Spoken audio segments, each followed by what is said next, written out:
a sunbaking rind. Before you know it, he's gone. He's so streamlined. Murphy, he's a magical teleporting dog.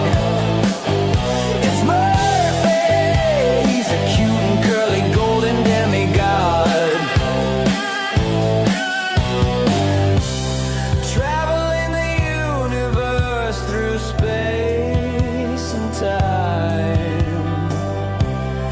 How do you do it? You're key to this crime. Are you here? Are you there? Are you anywhere or everywhere?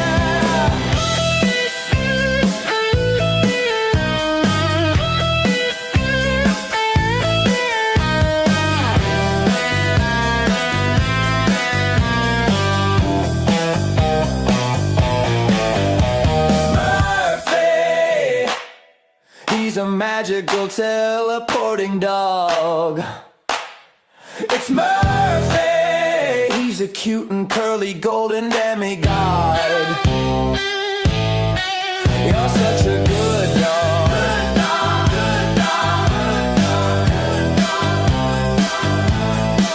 You're such a good dog.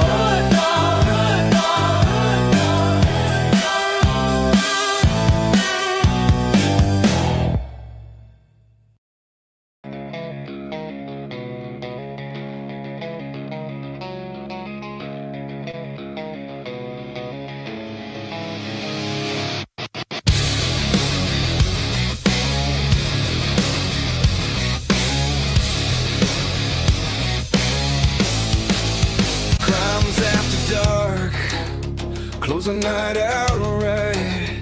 Panel at the table in that half-dead light. Miss Robin in the middle, calling every shot, directing and producing till the story runs hot. 1-1 from the city, badge heavy on his chest, towing that law like a wicked chain, spitting facts, no rest. Crimes after dark, we close the night out right.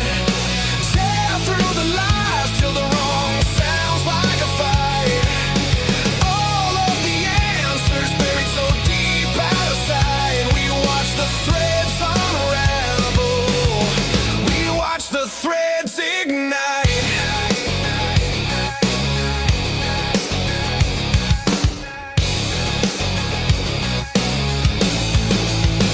JJ in the corner, state of the deep in his head.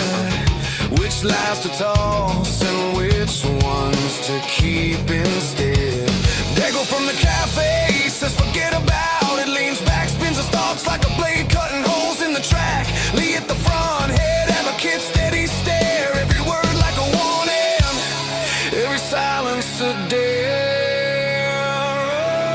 All of them leaning in, clock crawling, eyes bright. Every secret feels louder than the buzzing of the night. Crimes after dark, we close the night out right. Tear through the lies till the wrong sounds like a fight. All of the answers buried so deep out of sight. We watch the threads unravel. We watch the threads ignite.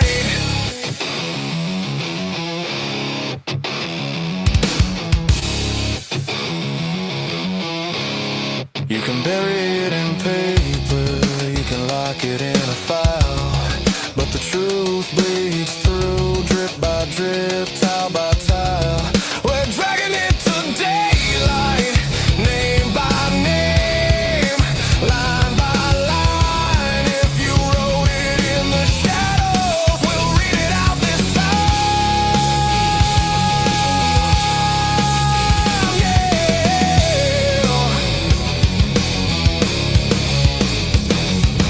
Crimes after dark, we close the night out right. Tear through the lies till the wrong sounds like a fight. All of the answers buried so deep out of sight. We watch the threads unravel.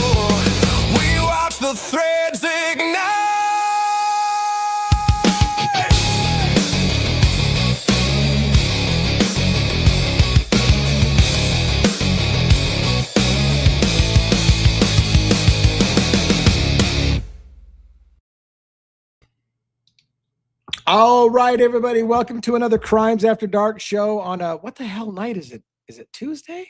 Is it Tuesday? Hey, can I get a wave backstage? Let me know that you guys can hear me. Okay, fantastic. Look at all arms are up.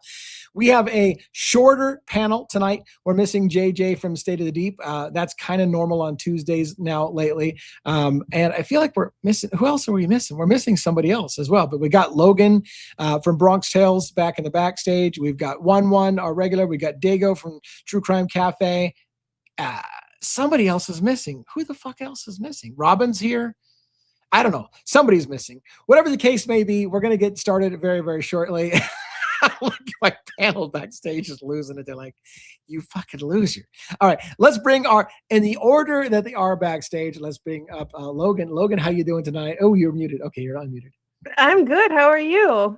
I'm good. I'm fantastic. How is your day? How is your day? My day probably is better than it should be. That's all I can say about that. That sounds like a lot of fun. Why would that be? I went to I went for a hike this morning. There's that. Yeah. That must be it. Yeah. Hikes are so fun. It's got to be. Yeah. Anyways, I hear that you've got some good topics for us tonight. Some Guthrie stuff, some WSU stuff. Well, not WSU, some Brian Koberger stuff, which kind of different. Like, anyways, we'll talk about that when we get to it. How about that? Yeah, we've got lots of little things we can touch on and have some good combo over. I'm counting on you. You may need to carry the show tonight. I'm not sure. I'm here. Don't fret. Right. Okay. Anything else going? Did you do a live today? Oh yeah. Yeah. Yeah. Well, you're a diehard. Did you do anything special? Was it a great show, or didn't you know? I like to, when I do my lives, I like to take a bunch of information from different subjects in the case and just try and share as much information in one episode as I can. I don't pick one topic and just stick to that the whole episode. I just touch on a lot of different stuff. So that's what we did today, like usual. Cool. Well, I do the same thing here and we'll be good. Maybe you can introduce us with some new ideas. I don't know. Good to see you on the show. Thank you so much. I'm going to bring in. Yeah, I love it. Let's get Dago on stage, then Robin, and then 1-1 so that 1-1 can do with his monologue. Dago, how are you doing tonight? Not as good as you, sir. Whoa. Hello, friend. Good to see you. I hope you're having a great day. I was terrified that you didn't show up like 15 minutes early, and I was like, where the hell's Dago? What the hell happened? I know, I figured. I'm sorry. I was doing a bunch of other stuff and looked at the clock and shit. Oh, shit. I forgot about our time change thing, so... It's the new time thing. It's throwing you off, right? That was all. It was no big deal, though. I ran in here and I looked at my wife. And I said, "Oh shit!" She's like, "What?" And I was like, "Oh yeah." So that's the fastest I've ever loaded in my life. I'm telling you right now. I don't know how I did that, but I did it, and bing, bing, boom, boom. Well, I appreciate you being here. I appreciate you making a dedication. How does your wife feel about you being on our show and hanging out here? Is she okay with that? Yeah. Does she watch your show all the time? Does she follow everything you do? Some of it. Yeah, she doesn't get too far into it. We talk too much about it enough, and like she gets enough of it from me. So I don't think that's more than enough for her. So yeah, I get that. But yeah, we talk a lot. Yeah, it can't be your entire life. You got to have something outside of this. Exactly. And I rely on her for her psychology background and stuff sometimes. So I think I pick her too much sometimes. And I'm like, it's enough. She wants to talk about other things, I'm sure. Plus, she goes to work and people that like her patients watch me and they watch true crime. So like they're always talking to her about this stuff too. And she's like, Jesus Christ, I can't get away from this stuff. I go to work, it's there. And the people she works with.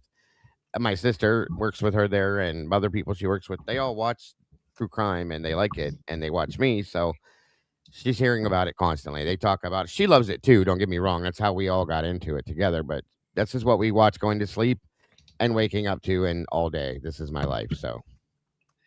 Well, hey, you're doing well at it. So that's all good. And so I appreciate that you make time out of this, out of your crazy day to be part of our show and hang out with us. And you guys both, Logan and you are both bring a lot to this panel. So I really appreciate both of you bringing your audiences here and hope that your audiences can appreciate what we've got going on. I think we all mesh well together. So anyways, let's bring on Robin. She's had a day today. We'll bring Robin on here. Robin, how you doing today? Hello, one and all. I'm doing well. Hello, Mom. Hello. How are Cheerio. you? Cheerio. How are you tonight? I'm doing well, love. How are you? Good to see you. It's good to see you. I'm glad to have you here tonight. Just locum. So most of us, we're all invested in SE surgery. Tell us about how that went Yes. and all the good stuff. Yes, please. She did fantastic. If I were her, I would be out. But no, Yeah. she responds well to anesthesia. She responds well to pain meds. They don't seem to phase What the her hell is very she much doing other than moderating just right now? helping her pain. Is she She's No. a modding right warrior. now? She's She's there, a but warrior. she's not feeling well enough to really mod necessarily tonight. Yeah. So, but no, she did really well. They put a plate in her wrist. She broke both the radius and ulna bones. That So is they why had they to. couldn't get it set. That is exactly why Yep. they couldn't get it set. Yep. That So hurt. That she hurts. and she has a big old pin in there. The pin will come out later on. That's just to stabilize shit while she's healing, So she goes back in 2 weeks to hopefully get her stitches out and for, of course, the first checkup and all that stuff. So, but God love her. I'll tell you what, she's made of sterner stuff than me because I'd have been out by now. Yeah, So, but yeah, no, she's doing very well. So, thank you to one and all for all the well wishes and prayers and positive vibes and all that. We really, really appreciate it. So, thank you very Yes, much. we love Every you. time I, Yep. yeah, and yeah, you certainly have the right to take the night off. Every time I hear about somebody with a plate inside of them, I think to myself of Randy Quaid from Vacation. I got Every a time plate in my head. Every time Yes. someone turns on the microwave, I piss myself. Do you see You it? Every time my wife turns on the microwave, I piss myself and forget who I am for 30 minutes. Yep. This is a fact, folks. It's a fucking fact. Do you have a plate in your head? I have 4 plates in my head. Oh my gosh. I should have a have- plate in my head. I have here, Yeah. here. That's something to aspire to, huh? I thought that was like a cowlick, but you got a wicked scar on your head there. Tell me. I don't even know the story about this. All right, listen, brother. I love you to death, but it's time for you to get some glasses. Does that look like a cowlick? I mean, I was like, wow, his hair part's in a weird place. Tell me. That's okay. If that's a part, bro, Good. come on now. I mean, come on. It's a scar, brother. It's a scar. Okay. Yeah. Yeah. Is the story you can tell, or you want to save that for another day? Of course I can tell it. If you want to hear it, I don't care. Feel free. I mean, one can wait. His family's only waiting to go to bed. But go ahead. Forget about him. Don't worry about him. He'll be all right. I mean, if you want to wait till he comes up, I can tell it after. It's up to you. Well, yeah, let's do that. Let's do that because I'd Yeah. love to hear the story, but maybe we should get his son off the bed and his Yeah, family let's bring him up tidied first. Yeah, all right. Good to see you, by the way. Calvin. One, what's going on over there? Hi everyone.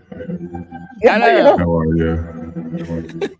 It's Hello. me, God. Hello. I love all of you. That's Good creepy. evening, Calvin. Hello, Nobody Calvin. should have. Nobody should have given him a soundboard. Nobody should have given him a soundboard. He's like a 5-year-old with a new toy. This is all day Every though. time. What's going on, sir? Too many toys. Bear voted for me. I'm telling you. He kind of sounded like Twiz Yeah, you did. That was weird. on that last one. Is there a twist? No, button on I'm your not. soundboard? I'm more so like Sleepy Joe. Oh yeah. Sleepy. All right, Joe. tell us about your day and give us a monologue. Kick us off in the right way. Well, my day. Well, Whoa. my neck is screwed. You got your butt kicked by a 6-year-old. You got a plate? in your neck? Yeah. No, I was just fighting with a 6-year-old. Oh, and Yeah. he Yep. won. Okay. Nothing Yeah. emasculates a man by having his butt kicked by a child. This is hilarious to me. This means that an NYPD police officer for 20 plus years and a 6-year-old whoops his ass. You got to love that one. Yeah. So you're not safe on the Uh, streets if one's out there because he gets his ass kicked by a toddler. No, Yes. he's not a toddler. I guess 6 is not toddler. He's a tough kid. Got to love it. You're raising him right. All right. Bro. Tell us the story. What did you took him to jujitsu class and he gave you some run? Well, he's been going to jujitsu for about a year. So Yeah. he likes to fight and practice. So And they're I let done. him practice. And Now it makes sense. I went through that with my son too. yeah. You know, I have to say I would be a terrible father because I'm not the guy that would let my child win. Like, and this almost got, I'm serious. This almost got me not married because I played chess with my girlfriend that I was dating that's now my wife, and we played one game of chess in our entire life, and I beat her in like 3 moves because she made a mistake and I couldn't help it. I was like, okay, checkmate, it's over. And she's like, fuck you, you're an asshole. And like to this day she's like, I'll never play chess with you again. I'm like, you literally made the only mistake you could make where you got checkmated. I was just teaching you a lesson. Fuck you, you couldn't let me win. I'm like, I don't let people win. No, You're like, supposed to let her win, dude. I don't let people win. You got to earn that shit. Like, well, This is I'm your not wife. doing you a service. I'm not doing you a service to let you win. It's a woman and your wife. You should have let her win, and you probably would have. See, forget it. this is why I'm not a parent, because I wouldn't let my kid kick my ass either. All right, tell us tell us about your kid kicking your ass and all that stuff. Well, he's learned he hits harder and harder every week. So yeah. Well, I'm glad that he's learning to defend himself. That'll be a good skill in the future, especially if he can learn to temper that and be like, you know, I'm not going to get into an argument with you because I can disable you in 16 different ways. Well, that'd be good. Well, the other day, was it like 2 days ago? So I was fighting with him, and he like headbutted me in the nose. I almost thought he was gonna break my nose. And I was like, "Wait, stop," you know. And he got all like scared and worried because he like startled me. I'm like, I'm fine, it's okay.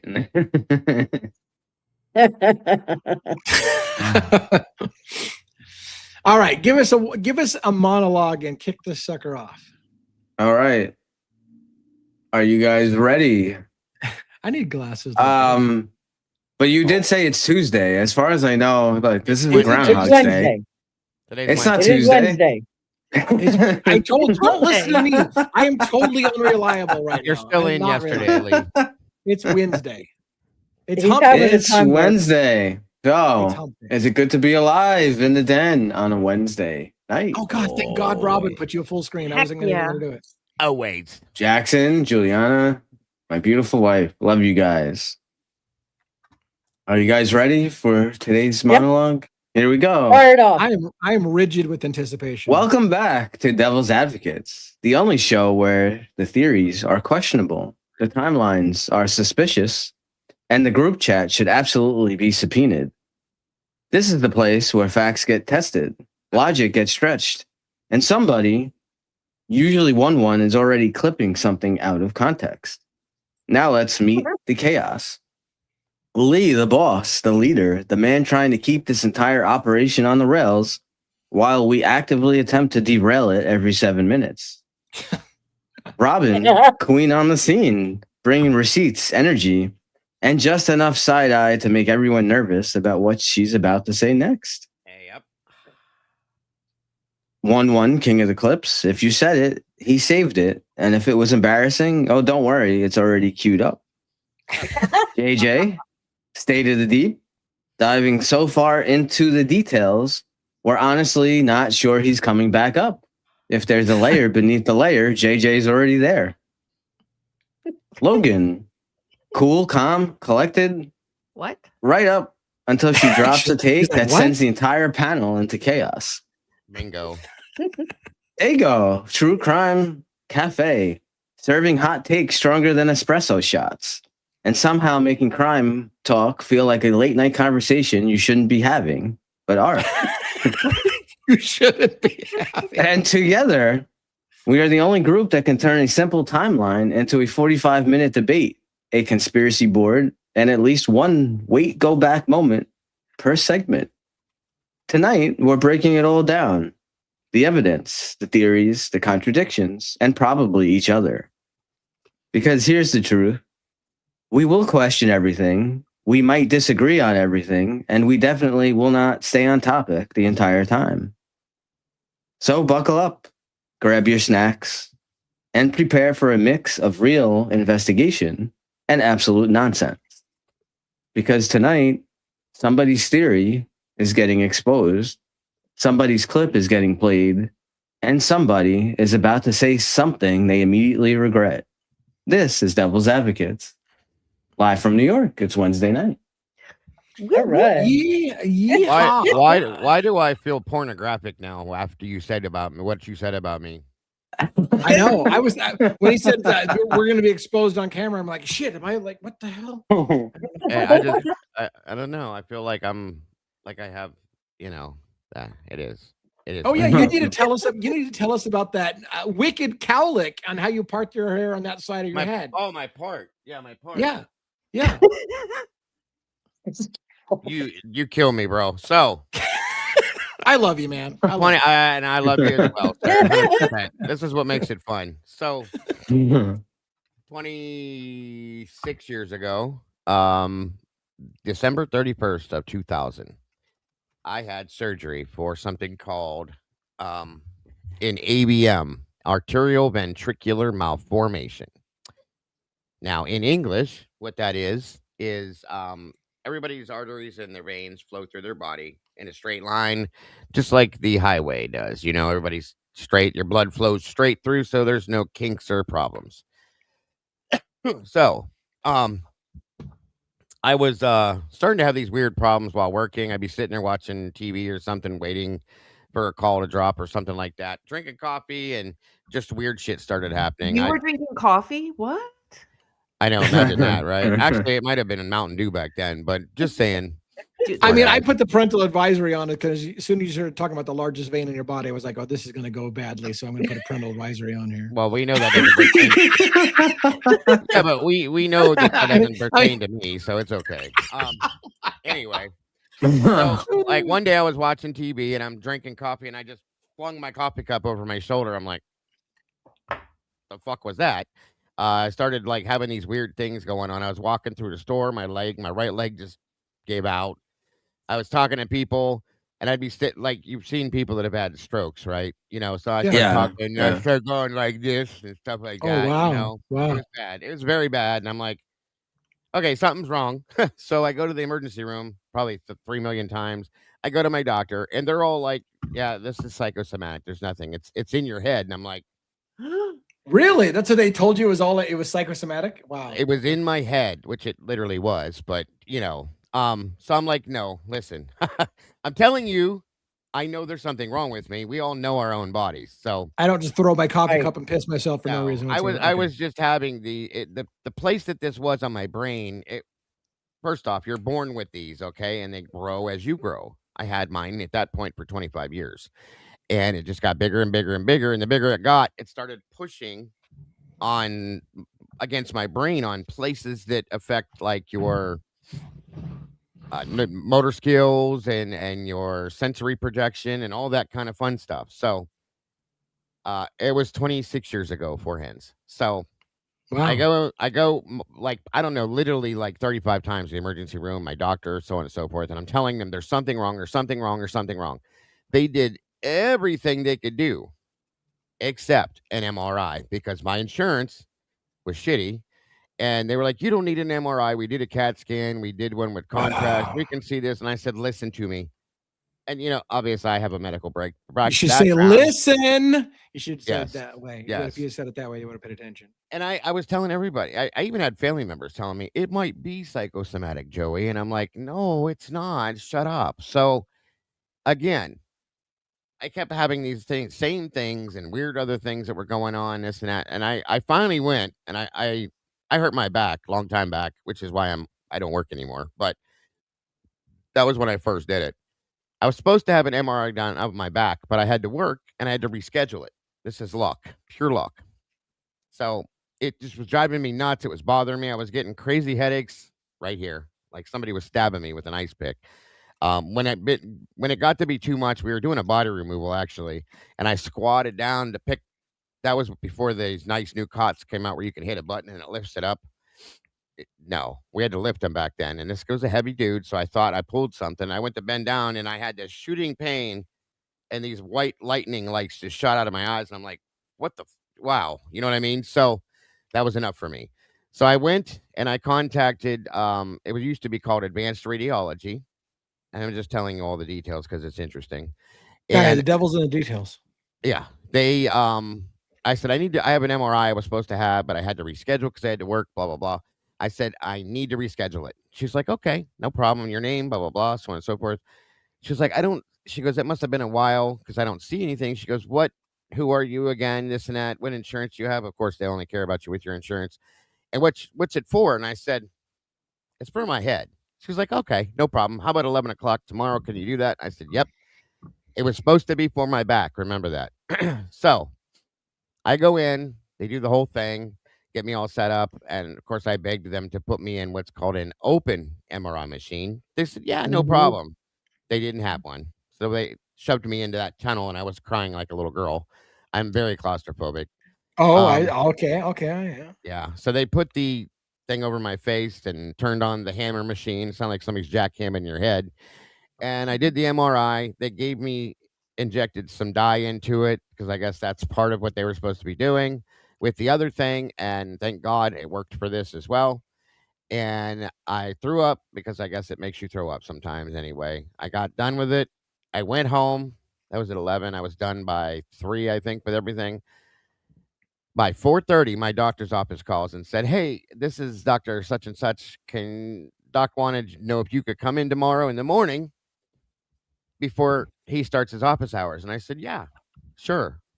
What for?" "Well, he just wants to talk Sure, to you yeah. about some of the stuff we've run, some of the tests." And I went, "Uh-huh. I already knew." Um, so I go in, I walk into the room, and up on the where they put the X-rays up and stuff, that light Mhm. panel, The light board. my brain is up there, and I'm looking at it. I'm told the creature, that's my ex-wife I used to be married to. I said, "I told you there was something wrong. I could look at it and see it." I didn't know what it was, but I could see it.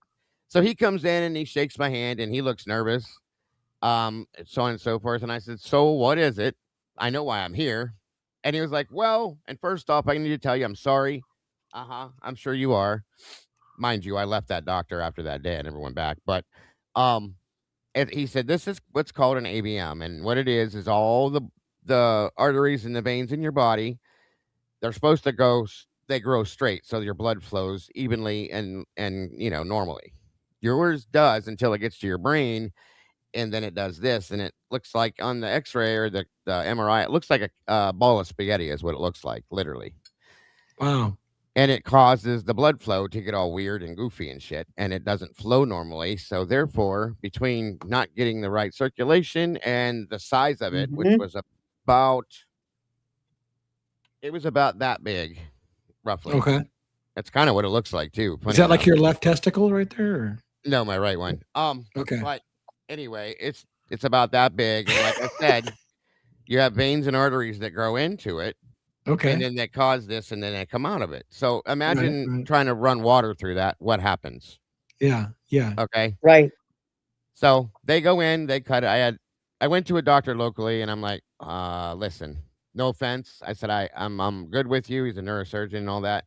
I said, but can you recommend me to somebody maybe a little more experienced? I said, this is something I've never heard of. So in turn, maybe you don't do it too often. He was like, well, I've done a couple of them. I said, my point. So he recommended me to a doctor, Pete Rasmussen up in the Cleveland Clinic, which is the best place to go for that type of surgery, from what I Yeah. understand. So I went up, they went in, cut it out, and they snipped it out, took that out, and put everything back together with metal clamps. And then the plate comes in. They had to cut my skull out, obviously, and take that out. So they put that back in and they clamped it all back in with metal plates. So, Wow. Wow. and here I am. Wow. Wow. That's a hell of an ordeal. Yeah. That's Has it incredible. did it change your personality at all, or you just like everything was the same, or what? Um, well, I wasn't as much of an asshole. I used to be more of an Oh, asshole. I'm not yeah. now. Um, Yeah. Well, the only things that changed was it gave me very bad short-term memory loss. Very bad. That's why I have a pen and a notebook in front of me every time I do anything.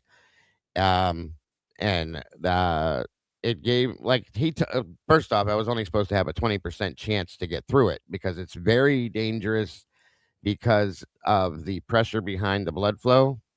When they cut into something in your brain, it just poof, you could bleed out like that. So they had to go in the night before and they went up through my groin and up through the main artery there, and they took a tiny little piece of glue, and they thank you, Leah, and they put it up there to slow. It kind of blocks the artery just a little bit, so the blood flow isn't as fast.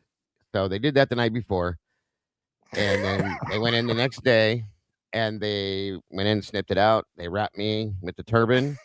I was in the hospital for 5 days and came home. That was a story too. There, that was kind of interesting. Wow. Came home and, like I said, the rest is history. But yeah, what are you laughing for? What's the matter? What'd I do? I'm a toddler. What did I say? I have no idea. Because they went up through my groin. Yeah, and they said they took a tiny piece. I'm like, that's all they could do is take a tiny piece if they went through your groin. But anyways, I'm You're on sorry. point. You're I'm on a point. toddler. I'm a toddler. It's I'm all sorry. good. It's all good. Sorry, man. You're telling Now- a serious story. I'm trying to stay with it. Funny story. The funniest shit of this is I was on the same floor as the Prince of Egypt at that time. Came all the way here Wow. to have almost the same type of thing done. It was a little different, and there were armed guards on my floor that were standing there with like AK-47s at the doors with their sunglasses on, their black suits, and all this shit. Wow. Like my parents, everybody that came to visit me had to literally like go through hell to get on the floor to see me. It was crazy because he was in there too. But that's how renowned the Cleveland Clinic was for like brain surgery and stuff like that. So the day after my surgery, I was in step down critical care, things like that because of what happened. They had to watch me. My blood pressure was going up and down and all that stuff, and they had to watch me you remove something that was in your brain for 25 years, and then it's not there, your body reacts to it. So Well, yeah. the next day, I decided I was starving to death. And mind you, I was on weird medications. I was goofy. It felt like my brain was jello and all this fun shit. So I was begging them to feed me, and they were like, we have to wait for this, and that, and everything else. And I'm like, I'm starving. And I remember looking over to my little table, that little thing you have next to you, and there's my wallet and my keys and this and that and everything else, which I wasn't going anywhere driving. The car wasn't there. My ex had that. But anyway, I grabbed my wallet and I stood up and I grabbed my IV pole. My ass is hanging out to the world. There's nothing other than the gown on. And I walked out down the hallway to the elevator. I remembered this much. Went down, and at that point in time, Cleveland Clinic had McDonald's downstairs in the main lobby. Got on the elevator, and down I go. Walked around the corner because it was right there, and walked up and got in line to go to McDonald's. ass hanging out because I was starved to death, but I was goofy in the head. And I'm standing there. There was like probably about 30 people there. There was like 4 lines all waiting, and everybody's just looking at me. I'm like, hey, how you doing? Good to see you. No big deal. That's the night. Next thing I know, I hear, there he is, and I turn, and here comes 2 security guards and a nurse. She was like, what are you doing? And I was like, I told you I was fucking hungry. I'm hungry. I want to eat. And I had just got ready to order my food when they walked up. She was like, no, come on, we'll get you something to eat. And the guard was one security guard was dying laughing, and I mean laughing his ass off. He's like, I get it, bro. I know you're hungry, but you can't be down here. And he goes behind me and closes my gown up and all that stuff. And I'm like, can I at least get my food? She's like, no. And the woman behind the register looks at me and goes, and I was like, whatever. So I go back upstairs, and then just goofy stupid ass I am. Gotta love it. I love it. I love it. What a great story. Other than it's your life we're talking about, but I mean it's funny. Shit. I mean it is what it is. Yeah, you got to make the best out of what you can with it. But I'm grateful that it worked. I'm here. They did tell me that I would lose completely my peripheral vision. Completely. Oh, this stuff here. Yeah. Yeah. The weird shit is that instead of losing it, I can see back here out of my peripheral.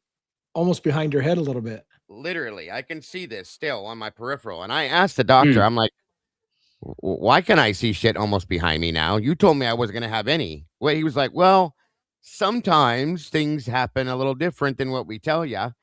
And I'm like, okay. So I can almost see out of the side of my head, folks. It's crazy. That's amazing. It is. It's the only good thing that came. Well, I mean, I'm alive. That's the good thing. And I guess I found out after the fact. I didn't have to have the surgery. I guess there's people that live with these their whole lives, but there is a probability that you can have an aneurysm and drop dead from it. So I'm Right. like, I'm not gonna take that chance. So I had the surgery. Right. And now I have this wicked cowlick. Yeah, I mean, you should part your hair Yeah. right there. But Yeah, I have that's- this wicked cowlick, as Lee calls it now, that the hair doesn't grow there, so it is what it is. I had I people always for thought years. that was Go the ahead. dumbest word ever. Cowlick is the fucking dumbest word I've ever heard in my life. It But is. anyways, Mhm. it is a word. Okay. I so, used to play with people because it bothered me at first when they would ask about it. People used to be like, "Oh my god, what happened to your head, dude?" Yeah, well, I killed somebody one time with an axe, and she threw it back at me. Used to make up dumb stories, and they were like, "Oh my god!" Eventually, I got over like being so self conscious about it. I don't care, and I just tell Yuri people, Enough. By the way, Yuri Enough became a member. Which channel did she become a member of? To mine. They were a member Very before cool. and they just became another a Logan. member again. So we thank Congratulations. ya. So Yes. that's So that's what glad. happened. Look, she Right. even had like a dog as the logo on her picture, Mhm. like a Bronx dog. Yep. It So seemed cool. like very cool. You got some loyal fans. Thank you, Dago, for sharing that story. Very personal story. I love the story of you sitting there ass hanging out at the McDonald's line in the hospital. That's hilarious shit. Sorry that happened, but it's still funny shit. Logan, I wanted to have you talk to us a little bit about, I saw today, and you knew more about it than I did, something about a couple of families and EWU. And for me, living in Washington State, EWU means Eastern Washington University. But you said, no, that's not what it is. So tell me about this lawsuit and the families that are suing Moscow Police Department that is EWU. Explain that to us. So EWU, also known as EWU, is a YouTube channel, and their EWU stands for Explore with Us. And they have, bajillions of subscribers, and they have the money to, start a lawsuit. So they filed a lawsuit last month against Moscow Police Department because they were FOIAing stuff from Idaho for crime, and they got sick of the responses that they were getting from Moscow, just like the rest of us have gotten. Basically, the privacy crap and the ignoring and everything else. And they said, screw that. That's against the law. I'm suing.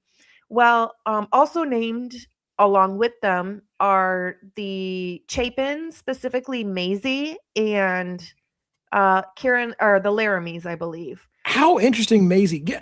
Just real quick before you finish this, I want to say, Logan, I'm in the same exact spot. I'm so fucking tired of Moscow Police Department stonewalling people and giving them bullshit answers or ignoring. Like, they've ignored shit of mine for 2 months, and I'm tired of it. I've finally submitted a more nasty letter that said, I'm going to sue you if you don't fucking follow Idaho state law. You can't just fucking ignore me for 2 months. Pardon my French, but I'm mad about it too. So anyways, as an aside, I'm with everybody who's been submitting public records requests and getting stonewalled. I'm getting fucking tired of it.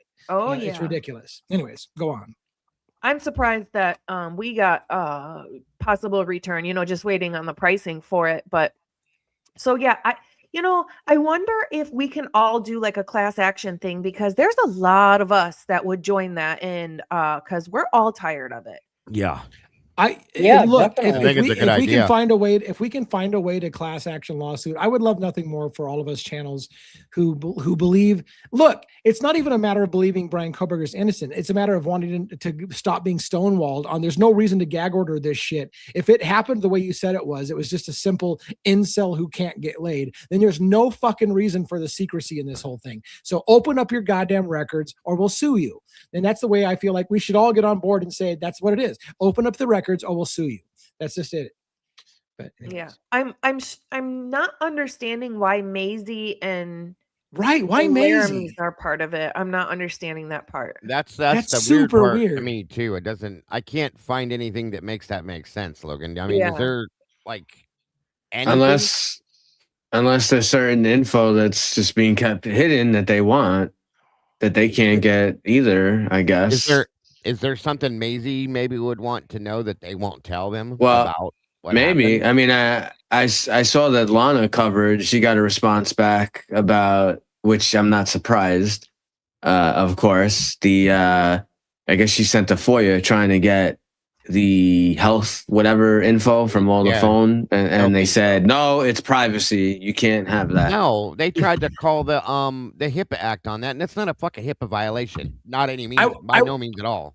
I want to get Logan back on track in a minute here, but I want to say this as an aside. I just got a letter back from the Department of Justice. I had filed a Department of Justice request saying that I believe Brian Koberger's constitutional rights were violated, and this is a Department of Justice issue because I don't believe his 14th Amendment, the right to due process, was actually followed. And I got a response back from them today. That said, hey, thank you for your request. We don't have time to respond to every request, but we will let you know if we decide to follow up on it. So just as an aside, that's in the works as well. But let me ask Logan, a quick question. Yeah, go ahead. Real quick. Do you guys think, especially Logan, since we were just talking about this, do you think this could be because they pushed to have all the photographs kept out of the world's eyes because of that kind of stuff? Do you think this might have something to do with that? You mean the new lawsuit Logan's talking about, the EW one? This one now, do you think they may be trying to use that as like you said, no, don't show the world these pictures, and now do you think that might be it? Well, that's what I need Logan to explain to me, because I don't understand what they're asking for. It seems like EWU and some of the families are complaining about the lack of transparency. So do you know more about that, Logan, about what their complaint is? I saw in there that EWU specifically said, we asked for XYZ, whatever it was, and the response you gave us was either a privacy reason, which they said what we were asking for didn't have anything to do with, we get it in every other case. Why not this one? They specifically asked for a body-worn camera of something, and I believe a couple of documents of some sort, and the response they got from Moscow was something about redactions or being redacted, and EWU said, you don't have to redact this. This isn't redacted in other cases that we asked for. Basically saying we do this for a living and we've never seen this anywhere else. And it was, look, this is what we asked for, and then this was your response, and that's illegal. That's against the law. But it was several different right. And I can't remember exactly what they asked. So Logan, the problem I'm having, Logan, is this. If the families believe Brian Koberger did it, why would the families give a fuck to see any body-worn camera? It's done. He's already pled guilty. Why do the families care to you? Why would the families or Maisie or anybody be upset with we're asking why? Okay, the two things I'm asking you is explain to me, if you can, why the families want to see more information. It's done. Brian Koberger has been convicted. He pled guilty. Or is it? Why do the families give a shit about any of this stuff? Why are they complaining about not getting discovery? I'm not exactly sure. Me neither. I'm trying to see if I can pull up the document again, but somebody asked me today if I thought the families were divided, and I said I don't know, but maybe I think this is what people are thinking right now. I think the families are divided because of this. So look, I found this out too again today, and I don't know if I'm going to baffle everybody with fucking bullshit, but so in 2023, several families filed a notice in Idaho State. You have 180 days to notify a government entity that you intend or that you want to have the right to sue them. Yeah. And so several families came forward and said that they wanted to have the right to sue Moscow Police Department, Idaho State Prosecution, Bill Thompson, and others. And so they filed paperwork that said, we want to retain the right to sue you over this incident. Now, if they had not have filed that back in 2023, they would lose all right to be able to sue them. It's one of those weird things in Idaho State. You have 180 days to notify them that you might. You don't have to, but you need to notify them that you might sue them. If you don't, you lose your right to sue them. So several families have come forward saying they might sue Moscow Police Department, the prosecution office, Bill Thompson's office. So why would they be going after suing the entities if they got the job done and they got the killer? They must not think that happened, obviously. And Logan, real quick, if you don't mind, who were the names on the lawsuit one more time? It was Maisie Chapin, I believe Karen Laramie. I have to find it. I'm trying to find it. It's James Chapin, Maisie Chapin, Stacy Chapin, Hold and on. Karen Laramie. It's 4 of them.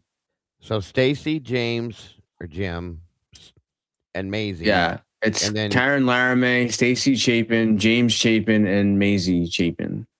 Yes. so and the the Chapin defendant- family and Maddie's mom. That's weird. Yeah, and then the defendants are City of Moscow and Moscow Police Department. That And I think that does show you there's a divide. And in my foggy brain, because maybe I've had a few too many, I don't know. But in my foggy brain, I can't understand why the Gonzalveses and the Chapins and other families are not on the same page. Like the Gonzalez family seems to be on their own mission to wage war and sue everybody and their dog for everything, claiming that they, could have stopped it. But there's other families, like again, while the Gonzalveses were going on every major news opportunity they could, every channel they could, including YouTube, and getting all out there, other families like the Chapins were silent until the last minute. They just at the very, very end, they went on like an Amazon documentary, but they were silent for years. So I don't families are on the same page. I don't think that they're asking for any money in this lawsuit. They want the documents, right? They want the information they're looking for. So why would the Gonsalves be part of it if they're not getting any money? What was the woman? Who was Good the point. woman? Remind me of this. Who was the woman? Do you guys anybody remember in the family impact statements that to Brian Koberger when they were doing his sentencing and the family had a chance to say things? One of the family members, a woman in particular, came up and said a very impassionate thing. The grandmother. I don't care why you did it. If you're ever willing to tell me why you did it, I will listen to you and I want to hear. Please just tell us why you did it. Who was that said that? I think that was Was that Xana's aunt? that might have Was been. it his aunt or grandmother?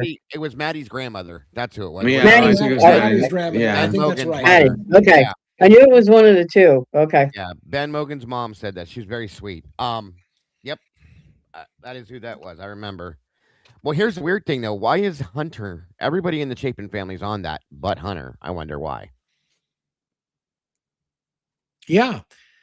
All of these questions are, whenever you see these legal documents and who's not on them and who is on them, you have to ask why those, like, to me, that's part of the mystery of this whole case. Why certain families are interested in pushing for things and certain families aren't. Why certain families are okay with the answer and certain families aren't. Like the ultimate question is, are all of them on the same page, the families? And I would say, no, they're not all on the same page. And I'm Anyways, going to say if you go back a ways, Kara had given an interview before she had gotten clean and all that stuff, okay, to another channel, myself and Jules. And I was a moderator in the chat for it that night, and Jules and this other woman were asking her questions, this and that, everything else. And I popped up on there to ask her just one or two questions and to tell her how we supported her and all that kind of stuff. One thing she said more than once, and it was not just in that interview either, that she was open to the fact that other people were involved in this. Okay. She always was. And Who that said she that? didn't Kara Kernodle. And Okay. that she didn't think that it was just one person. She said, I don't know if Brian did it or not, but I don't think he did it by himself. Okay. That's always been on something she said. She said it in her report. And if you remember in her report, she said, this better not have been because of redacted. Okay. So I still wonder what that means. And I do know for a fact that she was not always very comfortable with just saying it was Brian and that's it. We're done. Move on. You know what I mean? So there's definitely a separation there, in my opinion, too. And I'm curious what Ben thinks alone. And I'm curious what, maybe Karen and her husband think. I mean, we've never really heard them come out other than what Kara said and make a statement about what their beliefs are. Truly, it's always been Steve saying, I can speak for everybody, blah, blah, blah, So I'm just curious. I am truly curious. Do you have more on that? I think it's strange that so Maisie, let me rewind. EWU was asking for specific pictures and things like that. Maisie came out and specifically said at one point she doesn't want to see certain pictures because she doesn't want to see Ethan's feet, which I What the find fuck is really that? which I Yeah. find really strange because we were told his feet were hanging off the bed. We were told that by Moscow Police Department. However, when we look at the pictures with Ethan on the bed, his feet are not hanging off the bed. And in their very own documents, it says Ethan was laying on the bed and his body was completely covered by a blanket. Right. So we wouldn't have seen them anyways. But Maisie mentioned the feet and she didn't want to see the pictures because of his feet. Well, Ethan is the only one who doesn't have footprints in the autopsy either. So I find that What really, the fuck really is strange. that? Like I remember that. That's a good point. Why is his footprints not in the autopsy report? Why is My everybody God. else in there? There's other people that have come to me and said, Dago, do you believe that Ethan left in 2 body bags? And I said, I have no clue. I've never heard about that. I don't know why. You saying that makes me rethink, like, and remember the experimental postmortem injuries, experimental injuries. Did something happen? Was something maybe cut off or I don't know. It's strange that Maisie would specifically mention his feet and nothing else. And he's the only one with no feet pictures with the or footprints with the autopsies. He's also, and he's also the only one with socks on that are completely white with not one piece of blood on it. Yeah. It's weird. so strange? So how would that happen? Yeah, it's very strange. That is very weird. Oh my God. This case is going to drive me insane. I feel like, and I don't know if I should say this, but I feel like somebody started the attack by essentially hitting Chapin in the head with something like a bat or a golf club or whatever. And that's, and basically fucking took part of his scalp off. I think that's how it started. And I think Xana saw it and screamed horrifically. I think it's what we hear at 2:30 something in the morning. And I think that's the start of the attack. I don't know who hit him or how it started, but the mysteries just continue. And again, all I can say is it wasn't fucking one guy. It wasn't one guy. No. Nope. There's just no And way. see, I went another direction today too. I was listening in my live. I was talking to some people again, thinking about some things said. We've all been in this box for 3.5, almost 4 years now. We've all been in this box together trying to figure out what the hell happened that night, okay? With these same stories again and again and again and again and again, wondering how and why, because nothing lines up. There's things we heard that we can't find proof of, things that were said that we can't find proof of, that don't make sense, some they're not really in documents, blah, blah, blah. There was a statement made that Bethany saw a naked guy run by. Okay? I said today in my show, and this is just pure speculation as always, absolutely alleged, but a thought that I was thinking about.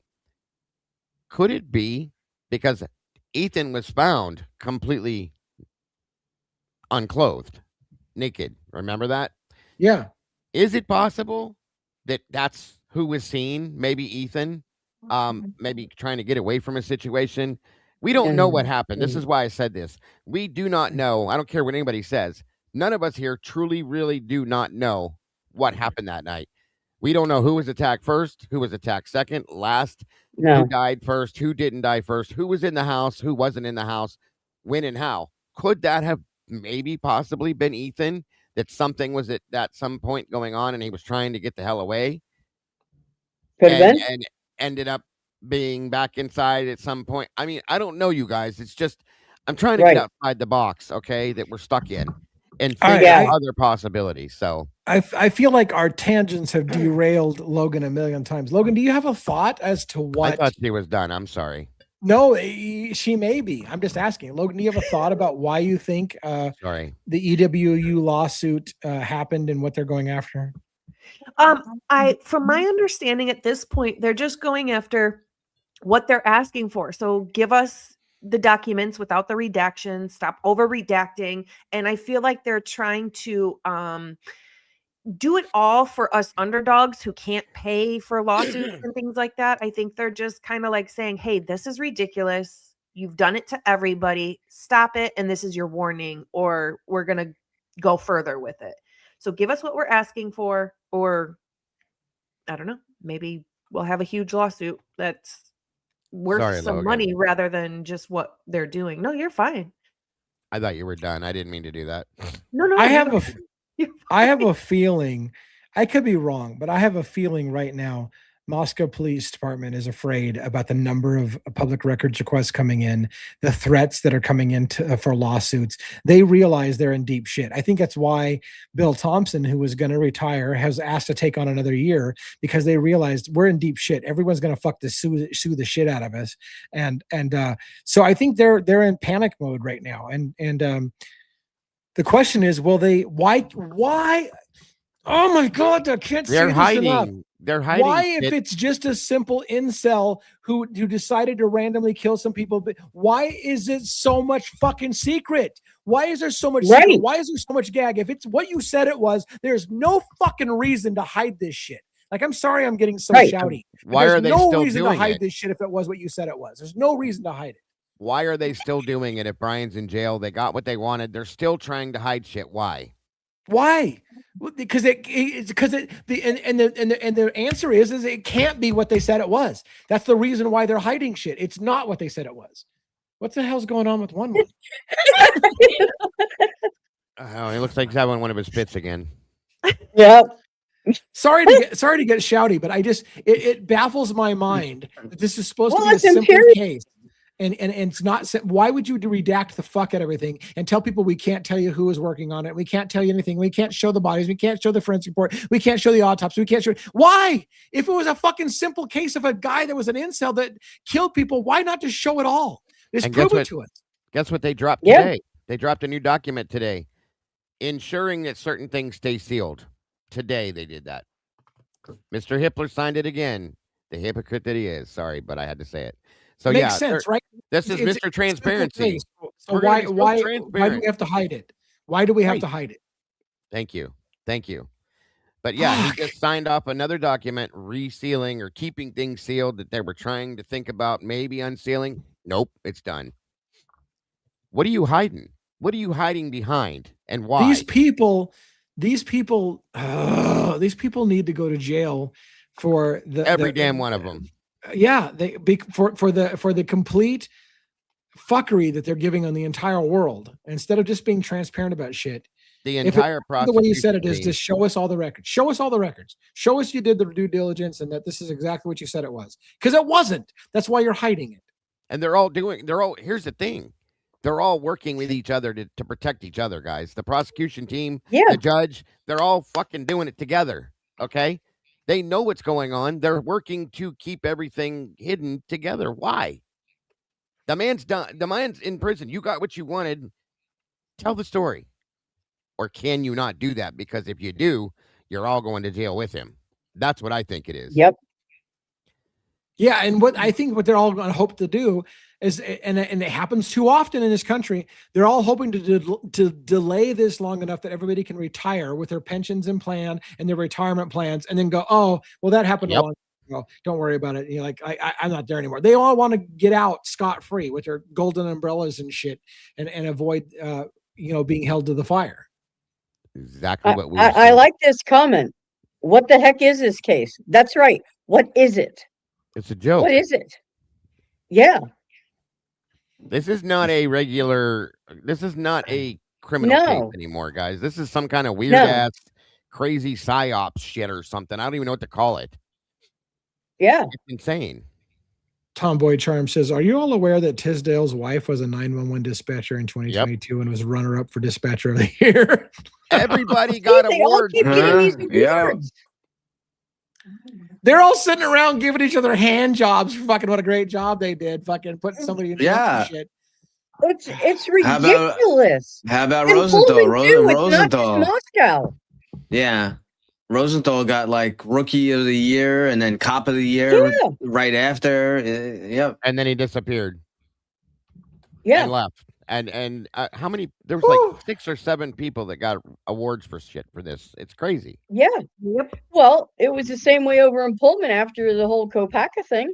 There was, I was reading through the documents, there was an award ceremony planned and everybody was getting promoted and all this other shit. I'm like, that is sick as hell. You're getting promoted from killing this vet Yeah. when you didn't do dick for him. Oh my god, we're still sitting on hours of shit that I Yeah. haven't reviewed yet from public records my requests that God. we received on the Kopaka thing. It just feels like most people want to let the Kopaka thing go, but I'm not done yet. I feel like Kopaka is a key to this thing. I can't prove it, and so people are getting tired of me like not being able to prove it. But I'm still like, my gut tells me Kopaka is a key to this whole fucking thing. Do you know somehow. how many? I'm not how saying many- Kopaka did, but he's a key somehow. Do you know how many interviews? Like we've seen all these interviews released. They just did one with that Braden Jensen guy and this and that. Do you know how many of those we still probably haven't seen yet that are still out there? There's still the whole Connor, the channel Connor is working on the Sigma Chi Yeah. interviews. There's a bunch of other interviews. I was told that there were other interviews with Bethany and possibly Dylan. Dylan already has 6 of them out. And some other people that we're friends with. There's so many other things that we haven't seen yet, and it's just I was denied an interview with Dylan and FBI, and the reason, and I Yeah. know it exists, I know who did it, I know it's there. FBI told me no because of privacy reasons. You can't have it. I know they hide behind this gonna- fucking yeah. privacy thing all the time. They're not going to We give need you privacy anything. issues, we can't- FBI is Logan. not going to give you anything. right. They won't. But that's dumb, Logan, and you know this because what's the difference between the FBI interview and the Vicky Gooch interview? They're just different people with different agencies. That's the only difference. Yep. It's dumb. It's dumb. More It's excuses, really folks. frustrating. It is. It is. I was denied 4 times. I even got ignored. I sent a letter off to the Department of Justice about this shit. Not one response. Nothing. Not even a. Well, at least you, I got we a received response it." from the Department of Justice, so that's something. I got but nothing. still, It was ignored. yeah. Oh, and just so you guys know, just so you're aware, I am waiting on the price still for the FOIA that I did for everything regarding large knives. And then I FOIA'd last week, and now I'm glad I did it with this new interview that just came out. Last week I FOIA'd anything regarding stalking, knocking on windows, following, anything with the word stalking or like stalking, for 1 year from May 2022 to May 2023. And then I've also call. FOIA'd Eric Gower's camera footage from the outside of his house, his Ring camera. I'm glad I did Yo. it now that we have this. I probably won't get that one, but we will get the stalking stuff and we will get the knife stuff. So Oh, Real and quick. the stalker at the quote unquote out of the I'm sorry, Bronx. I'm sorry.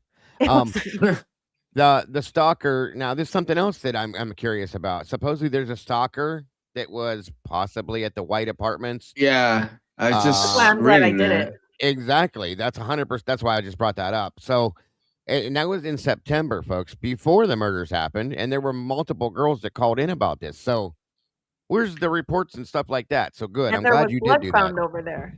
Real quick, I want to address Essie's comment that was on screen. First of all, Essie, God damn it, go to sleep and get some rest after your surgery. Right. First of all.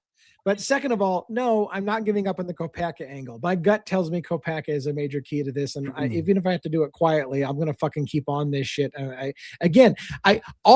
look, for the Kopaka's family, I want to put it to rest. I want to say he had nothing. And I don't know that he did have anything to do with it, but I feel law enforcement believed Kopaka had something to do with it. And I think law enforcement was all over Kopaka. And I think Kopaka was tired of their fucking shit accusing him of being involved in it. And that led to his death. So even if Kopaka wasn't involved, that they were pressuring him because they thought he was involved is a big fucking deal. So I'm still on the Kopaka thing. And I think if anything, Lee, at the very least, they were maybe looking at him to use him as a patsy for this. And he figured it out. Yes. And said, yeah. No, He was not like, gonna fuck use you me. guys. You're not going to use me. They shut it down. Right. That could explain where Brian came from. If Brent was the initial, we're going to go. And maybe, guy. And maybe he was involved. I don't know. I honestly want to be able to put it to bed. Like either he was or he wasn't. I want to put it to bed. Right. But, or in the circle that he was involved in. No, he's He may have been he may have been asked to be part of it, knowing his background, and maybe he turned it down and didn't want any part. He wanted nothing to do with it. Yeah, they could have approached him and said, "Dude, we need you for this, this, and that." And he said, "No, fuck you. I'm not doing that." And then they knew about it. He knew about it, and there's a problem there. And I'm gonna tell you guys too. Somebody came in my chat today. I just want to say this while we're here, and said, "Idaho 4 stuff again. You're beating a dead horse. You need to move on to something different. Listen to me, please." And I'm speaking for myself, but I'm pretty sure I speak for everybody else too, especially the people that follow this. I said 6 months ago when Brian was sentenced to prison for this, that, and everything else, I am not stopping covering this case as long as I have air and wind in my body to talk about it, because we have not gotten any truth. We do not know. There's too many lies and too many red flags, and they will not explain that. Until they do that, I'm going to talk about this case anytime there's something that comes up and when I have requests to do it until I get some answers. That's why I'm still covering it. I'm not an Idaho 4 channel, and I can't stop until I get those answers. So I agree. And if there's any case and then it looks like, you see this constant sealing of resealing of shit of a case that's supposed to be over. What are they hiding? Why are you hiding? What are you hiding behind? Exactly. And Crud Dog real quick said, I think Kopaka is involved. I still think I'm not alone, but I'm one of the rare people that think Kopaka is a part of this. I think Kopaka is a major part of this. Leon. He's not. Go ahead. Why was his name in Judge's mouth? I mean, if Kopaka has nothing to do with this, even some kind of part, why did Judge know his name so much that he accidentally almost, said it, or pretty much said it? I thought it was pretty amazing that Kopaka's roommate friend there said that he was into stargazing. Yeah. Wait, now does that mean he's friends with BK? No, but it's just interesting. It's very interesting. Yeah, that they could potentially have shared that kind of like hobby or whatever you want to call it, Yeah. Yeah. It's just odd that if he has nothing to do with it. Yeah. Real quick, I had to run to the little boys. This is a good quote. But yeah, we had this info. This is true. Chief Fries was talking with him. Right. And to go to your question about the whole stargazing thing and Kopaka and Koberger, again, at some point you have to ask yourself, is how many coincidences are there? Those guys, Kopaka and Koberger, lived across the street from each other. Kopaka listed himself as being at the Pimlico Apartments, which is right across the street from the Steptoe Apartments where Koberger was. Those guys lived across the street from each other. They're both into stargazing. You can't tell me that at some point the number of coincidences that stack up for you to say that, oh, it was just a coincidence that they didn't know each other. I feel like it would have been easy for those two guys to have bumped into each other, living in the same block, being invited to the same block pool party, to be in the same, they would have been in the same circle of people. And even if you don't follow my logic, which is that I think they might have known each other from Pennsylvania back in the day, but I can't prove it. So I tried to talk about it as less as I can, but I still think they knew each other from Pennsylvania. But even if they didn't know each other from Pennsylvania, they lived so close to each other, they would have been invited to the same parties. They would have been in the same circles. And if they were both into stargazing, chances are they could have known each other. And that's a lot of coincidence to just dismiss and say, oh, there's no connection between the two of them. Yeah.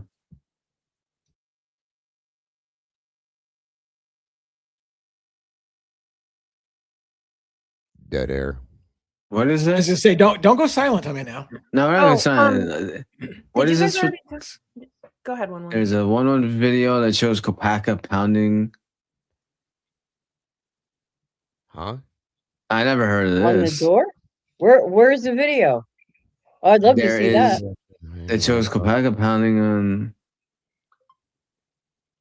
I've never seen that ever. Yeah. I There's a 111. Wait, hold on. There's a 1112 video that shows Kopaka pounding on 1112, screaming at his former girlfriend that she cheated on him. I believe the beginning creators had this video. Does anyone have it? No, I don't. But listen, we've all heard the rumors that Brent Kopaka was dating a girl at 11122 or 1112 King Road Residence, which is next door, right beside 1122 King Road Residence. And I've never been able to prove it, and so I've never gone far in the rabbit hole. we no, hold on though. We did find the girl that he used to date.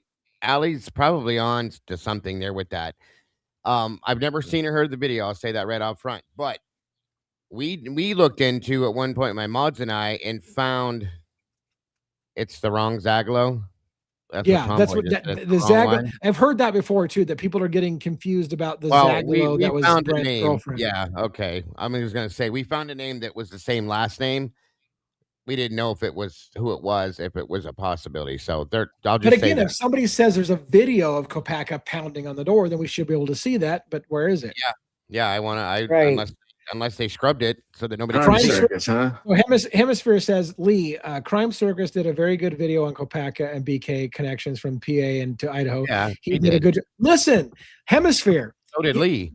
Let me say this. I know all about that video. It was the video that made me reach out to Crime Circus and said, holy shit. Because Crime Circus said, here's a picture of the house that Kopaka was living in, and there's a good reason to believe that Koberger was living there with him as one of the roommates. And I reached out to Crime Circus, Drip Drop, right? Drip Drop. I reached out to Drip Drop on his channel. I said, look, holy shit, I've been trying to make the connection between BK and Koberger for forever. You showed a house. What is your evidence? Never heard back from him. Now that I'm not saying that he ignored me because he may not have seen the comment, but I am well aware of Drip Drop's video on Crime Circus. I reached out to him because he's one of the few people that actually went as far as to say, here's the picture of the house Kopaka lived in. Let me tell you one other thing. I've had someone reach out to me, and I'll try to be brief on this. I've had somebody reach out to me that said they lived in Pennsylvania next door to Brent Kopaka. I've had somebody tell me me and my husband lived next to Kopaka. My husband was friends with Kopaka. They used to go to strip clubs together with Kopaka. And the reason their relationship ended is because Kopaka tried to fuck his girlfriend at the time. And so they ended their relationship. So she had details about Kopaka living there in Pennsylvania, like I said he was, with other people. And I asked, hey, can you go on the record and put an affidavit together to say, I verify that this is factual and true, that I believe Kopaka lived with us next door. And I didn't get them to sign an affidavit, but I've heard rumors that people have lived next door to Kopaka in Pennsylvania. Let me speak on real fast and I'll shut up. Loretta is the name Allie Girl put out in the chat right there. Loretta's the name we found. And somebody had told me a while back that they thought that Loretta was Kopaka's ex-girlfriend's aunt. So I don't know if this is true. I can't verify this, but that could be a link. Maybe I don't know. Don't run with this. Just understand that Allie Girl's right with that Loretta name. That's the name that was listed on what's that website for starts with a Z when you look up housing and stuff like that. Zillow. Yeah. So when we looked up previous tenants of that address, that name came up, and somebody said they thought it could be, what the hell was Kopaka's girlfriend's name? I can't think of it. Tomboy knows it, I think. Anyway, that Loretta might be her aunt. So there may be a link, guys. I'm not saying there's not. I'm not saying there is, but it's real quick, for people who haven't heard it for a while, I 100% can prove, if you needed me to, and I've got it in videos you can watch. Brent Kopaka's mother owned multiple houses in Pennsylvania. Yes. At the time when Brent Kopaka just got out of the military. So when you think about it, if your son just gets out of the military and has no place to live, where's the first place he's probably going? Back to mom's place. So, and Brent Kopaka's mother, Darcy, who's easy to look up on public record search. Darcy has multiple houses that she lists in Pennsylvania.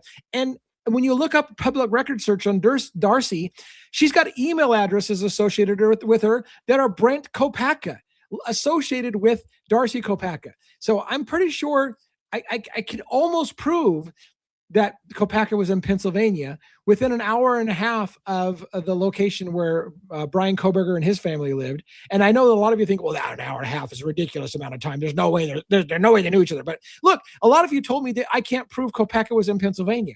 I can damn close prove that his family was in Pennsylvania next to the Kobergers, pretty close. So anyways, I went on a side tangent. Sorry. Rant over. Okay. Rant Okay. over. You know who else we found living in Pennsylvania? Who? Around the Koberger area? Who? And I'm not saying there's a close relation, but a bunch of names spelled Funke.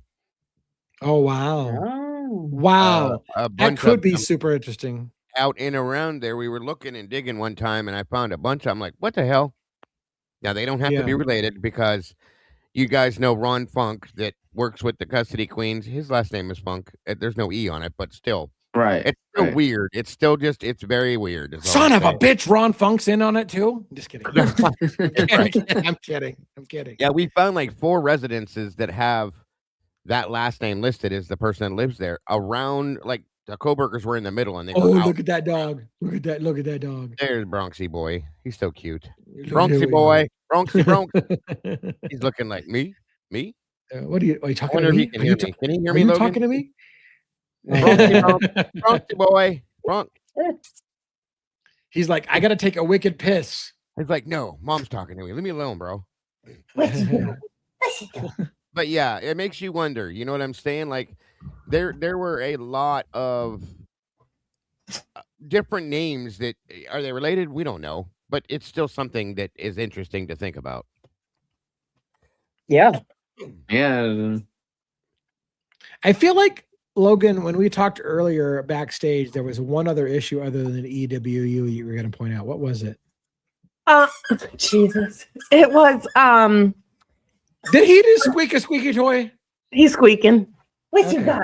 A He's skunk? awesome. What's that good dog? He's a good boy. I wanted to make sure that everybody that's here does know that we got the return for or an answer to what was it? The state's motion to keep the documents sealed, certain documents sealed with the FBI information in it, and Yeah. that was granted. So those will stay sealed. And that's what I was talking about earlier, wasn't it? Oh, okay. I went. Is that the same thing though? I thought it was maybe. Yeah. Yeah. Okay. That's the one that they dropped today, right, Logan? Yeah. Okay, then yeah, same thing. Yeah. Sorry, I went potty. I missed it. No, you're good. You're good. I was making sure I wasn't saying something wrong. But there again, like I said, you guys, this is Mr. Transparency. We're going to be transparent and unseal everything and all this and that and everything. Yeah, else. right. Boom. Here we are, keeping things sealed. Yeah. They're just a mess. They're a Amanda mess from our in team that just state. sent us that document. I've got it on screen right now. In fact, it's only Yeah. a one pager, One but page. yeah. Just one page, Yeah. and that's all it says. Once again, Mr. Transparency himself, the hypocrite, Mr. Hippler, like I said before, you know, we're going to be transparent. We're going to show you everything. We're going to unseal it all. Guess what? Makes you Filed, wonder if he was right. filed 318, District of what the hell? In the District Court of Judicial State of Idaho County, Ada, sealing the state's second supplement motion to reconsider unsealing of certain records. Based upon the state's supplemental motion to reconsider unsealing of certain documents, a motion to seal filed hereby February 9th, 2026. Look at that. They pinned it in by hand instead of 2024. The court does hereby confirm and order the state's second supplementary motion to reconsider unsealing of certain records. The attached exhibits are exempt from disclosure and are sealed. Why do we fucking need to seal everything in a case that is just a simple case of a random serial killer in the making decided to randomly kill some people? Why do we need to seal everything and hide it from the public? If it's what you said it was, why do we need to hide everything? Exactly. It's closed. Thank you, Bianca. People don't for the $5 understand that super it's chat. public. Yeah, sorry, Logan. What do you got? $5 super chat. Thank you, Bianca. We appreciate you, babe. Thank you very much. Perfect. Has anybody ever seen a closed case ever that they've gone in and kept things and sealed things after the case is closed ever? You can No, literally, No. for a lot of national cases that went, super popular like this one, you can literally Google the victim and click on images and see their unredacted death Yep. images. It's Yep. ridiculous. I honestly feel we are getting to Idaho's trying to set a precedent that this is the way things are going to be from now on. Nobody's allowed to see anything. Nobody's allowed to get any data about the actual crime scene photos. Nobody's asked to ask any questions. And that's going to be the new way. If they can get away with sealing all this shit and hiding it from the public, other states will follow their lead, and nobody will ever be able to question anything. It'll be like, trust us, bro. We got it right. And that should terrify. It's funny. It's funny you say that because we in New York City, we just had an order that the police commissioner issued out and said any police involved shooting has to be released to the public within 30 days. Wow. Well, that's good. That's a great You don't step. even have to. You don't have to FOIA. You don't It's even- just yeah, going you to be don't even- released. Right. It's just gonna go public. And As it great. should. Wouldn't it be nice if people were just more transparent instead of hiding shit behind fuckery? But Yep. this is what makes me so mad about them. Makes me so mad. They literally want to know why we're all still talking about it when they can't fucking be transparent. Just be transparent. If it happened the way you said Right. it is, show us. Just show us. And then we'll all Right. shut the fuck up because we can see it for ourselves. But you Bingo. know you lied. That's the thing. You know you Right. lied. And that's the thing. You know you lied, and then you're going to shame us for asking questions because you know you lied. You lied about it. Right, which is why they have to try to hide everything and stonewall everyone because Yeah. they know that they can't let that shit get out. Yeah. And then they're going to make us act like we're assholes for asking questions. They'll all go to jail. That's why they're still Right. hiding it, my opinion. Yeah. The I entire don't- prosecution team, I feel like they'll be found in contempt, in my opinion. I hope you're right, Dago, but I feel like they get away with it more often than not, and it's a huge uphill battle yeah. to put these people in jail for what they did. But But I believe that's why it's still being hidden, because if it does come out the way that it should, right, then they probably will go to be jail. found in contempt is why they're not doing it. Yeah. Yeah. Oh my God, I would pay money to see that This happen. is this is an interesting point. That's a good point too. Yeah. Should other personnel, when they go on the crime scene, like the forensics, you know, It's holding the them name just accountable. forensics personnel, the experts that are not anybody. at collecting. Should It's they? true, Thank you, yeah. CSI. Oh my God. Yeah. I think anybody saw that's in a crime scene should wear a body cam. Yeah, even more so than that. I saw some creator had a video a while ago, and it was brought up about the actual lab, that they should have some kind of camera at the lab, because that would every time you touch any piece of evidence or anything, it's on video, so you'd be able to see the whatever standards, you'd be able to see what is going on with the lab. That's for their own good too. That way, there's always proof. Yeah. You know, Wouldn't it be Right. great? I mean, look, cameras are cheap nowadays. Cameras are fucking everywhere. Yeah. Well, why couldn't we get to a point where it's required that when you bag evidence and tag it in your investigation that you're wearing a body camera, and then when it's transported, it's on camera, and when you hand it over to somebody else, the chain of custody could be verified by camera. You don't even have to fucking Right. do it by signatures anymore. You could do it by camera. Here it is being bagged up and you can watch it being sealed. And here it is, you can watch it being transported. And here you can see it being handed over. But no, and it's cheap. It's easy to do that. Cameras are everywhere nowadays. There's no reason we can't get to that standard of show us the Yeah. fucking chain of custody, not just on paper, show us the chain of custody on video. That would be something that'd be And great. if I was someone out in the field, I would welcome that, because what if I missed something, but I could go back and review my own body cam and be like, son of a bitch, or what, I would welcome that myself. Yeah. But that's I think it would be great, because that's one of the arguments that's always brought up at these things, is the integrity of the crime lab and what kind of safety standards What kind of protocols did they follow? Well, if the whole thing is on camera, you can verify it. Alley Girl made another good point. They do film autopsies, okay, and record them. Both the person doing the autopsy will record everything that they're doing onto a tape recorder or something, and they have filmed them too. So if you can do that, why can you not? Like the person that went in and found the DNA on the strap of the sheath, why couldn't that have been filmed and showing everybody that happened? And there's your proof that it wasn't planted. Oh my God. Could you imagine if they actually had documented the actual sheath gathering? That would have been great, right? If you had seen who discovered it, watched it on video camera, watched it get bagged. This is why Ann Taylor said, you know what? I think the fucking knife sheath was planted. I think the DNA in the knife sheath was planted. And if you don't have video evidence of it, then how do you prove that wasn't planted? By the way, one of you guys, one of my either Dago's channel or a Logan's channel got a new member, so thank you, Dago. Very good, thank you, congratulations, Dago. Congrats, welcome to the sauce. We appreciate you very much, and I am grateful to you. Thank you. And there's definitely the officer that found the knife sheath. Who was it again? Tesdale. Wasn't it Tesdale? No, it was Payne. It was Payne. Was it? I know whoever it was. I know whoever it was that found it had gotten prior discipline for not using body camera at certain times. Right. That was one of the Brady violations. So that was one of the Brady violations. There's a problem. There's a big issue. Right. There's a big issue there. Right. Ann Taylor pointed out one of the officers that was critical in collecting the knife sheath had a Brady violation for violations of basically integrity. Like they weren't doing things correctly as an officer. And you know what fucking Hippler said? I don't give a fuck. We're not talking about Brady violations. That's what his basic answer was. We're not talking about Brady violations. He didn't allow anything that would have questioned the story. Hippler wasn't going to allow in the trial.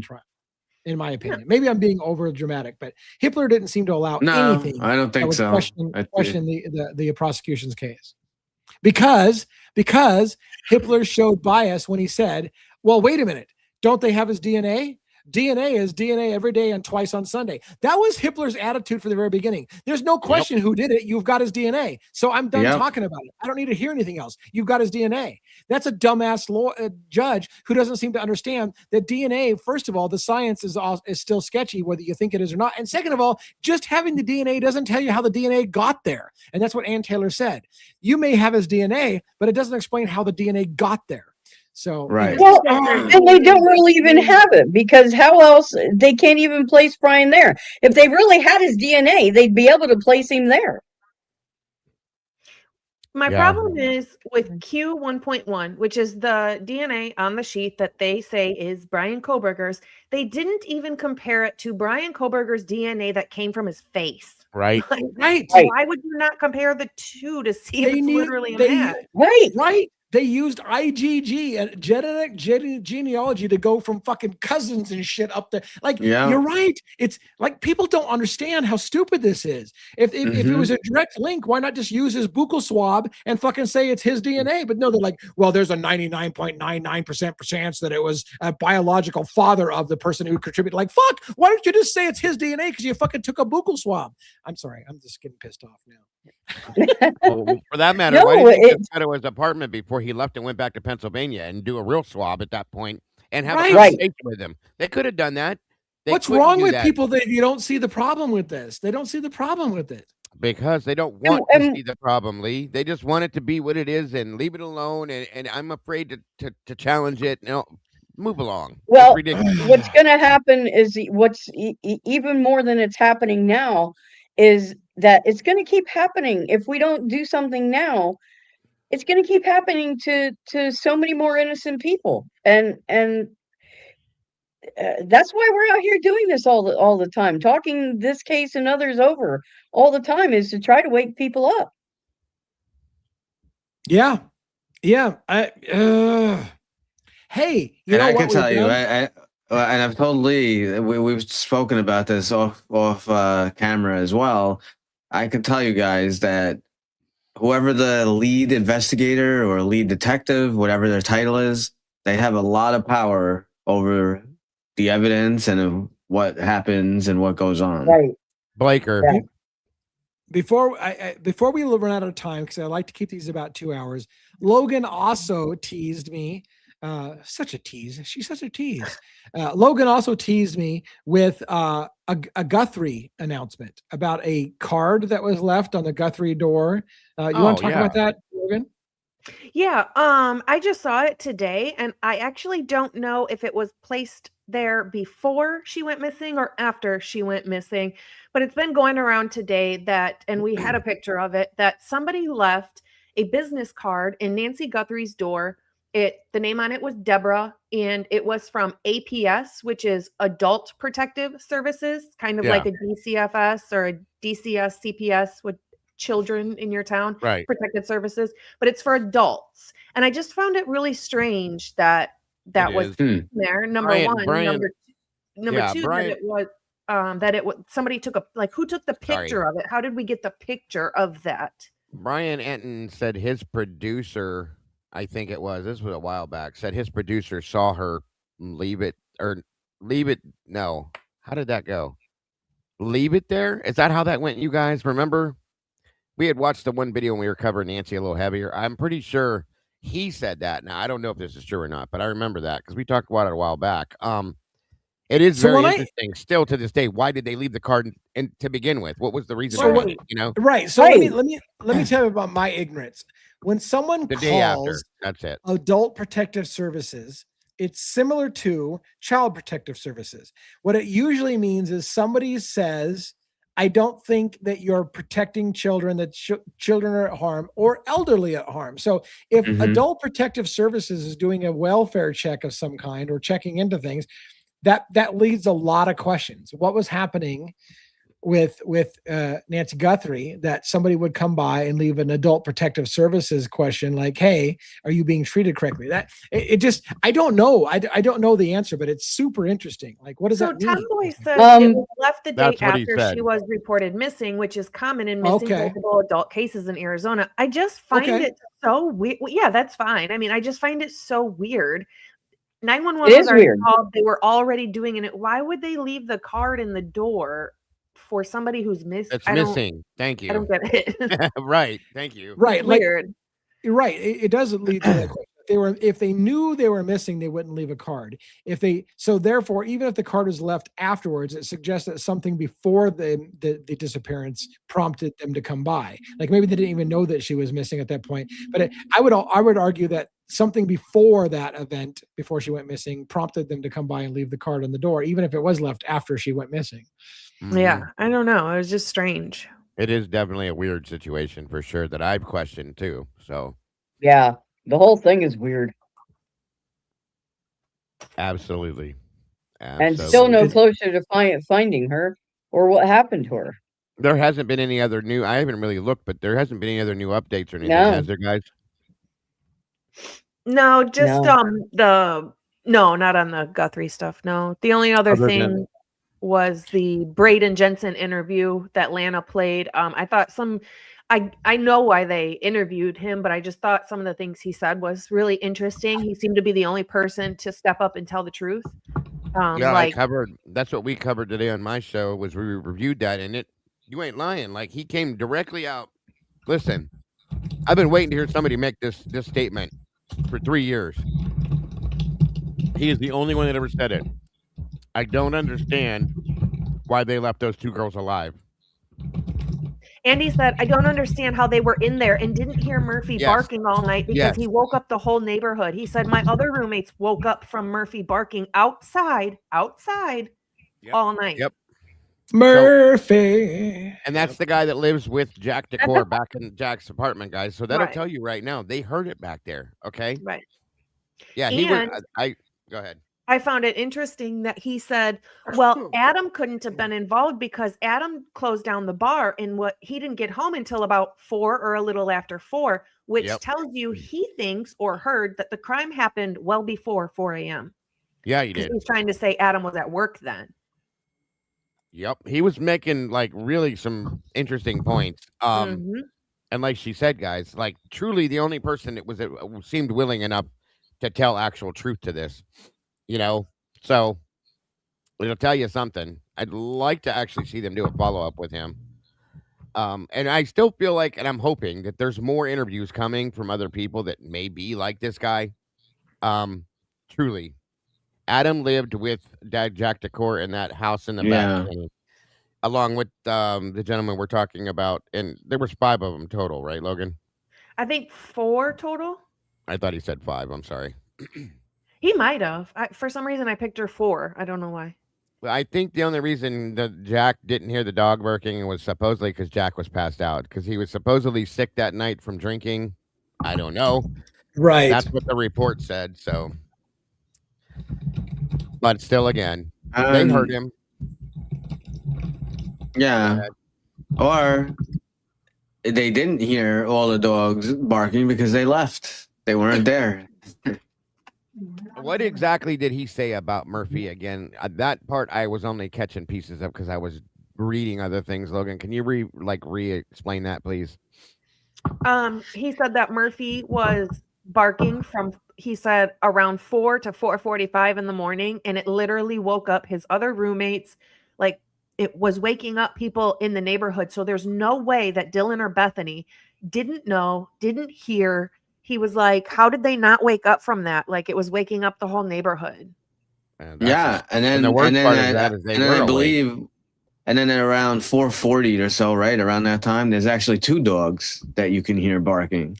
Well, that's Yeah. the thing. Like, I'm questioning myself because I told you that there's reason why I believe Murphy was taken. First of all, there's reasons why I believe Murphy escaped from the house around 2:30 in the morning and was running around the neighborhood, and that he was picked up by somebody, and that he didn't get returned to the house until earlier that morning. So, is it Murphy? That's what I barking or think. something That's what else? I think happened Well, too. We're gonna be able to ask those questions this Saturday. I went because Lana did a lot of work on that Yeah, whole I dog saw. barking Yeah, thing.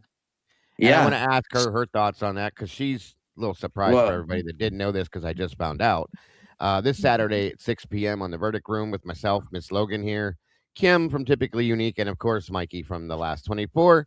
Miss Lana Oriani yeah. from Truth and Transparency is going to be joining us Saturday night. So, She I wanna showed the ask her car about in the back. I want She to showed ask the car her in the what her back. thoughts Yeah, are on the dog. Yeah. yeah. She showed the car in the back near the Moya house. When the car leaves at like 4:54 or something like that, the dogs, both dogs, stop barking. And I Well, know. Go ahead. again, that's why I wanted to ask why she thinks that, or why you're for sure, if you're for sure it's not Murphy, because I'm still confused on both. You know what I mean? I believe that I can prove that somebody opened the door on the 3rd balcony, said Murphy, let him in. That's why he stopped barking. But and it was either Dylan or Bethany, but the front door and the sliding door were still open. So when he came in, he got back out, and that's why we see him running around the neighborhood at 6 in the morning. Yeah, that makes sense. Yeah, that's definitely a good point. That makes sense. The slider open and close, and then Murphy stops barking. But you can also hear a female say what sounds like Murphy while they're opening the door to let him in. And see, that's funny because I always thought, listening to the dog barking thing when we were reviewing that, to me, it sounded like somebody put him out on that balcony to keep him out of the way, and he was going back and forth on the balcony, barking like crazy, like "Let me in, let me in, let me in."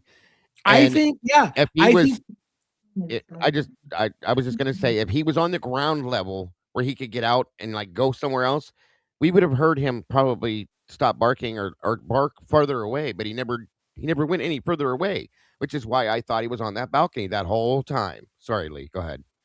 No, I just I feel like Murphy would have been a problem for the killer, and I think Murphy would have been the killers. I'm going to say it. The killers needed to make sure Murphy wasn't running around the house tracking blood all over the place, and so he was locked up somewhere. He was either taken out of the house and taken away from the house, which is what I think. Murphy was taken away from the house and brought back to the house after the cleanup was done, and then Murphy was returned. Yeah, I don't think Murphy was running free in that house. I don't think Murphy was there. I think the dogs we're hearing are either older dogs or bigger dogs.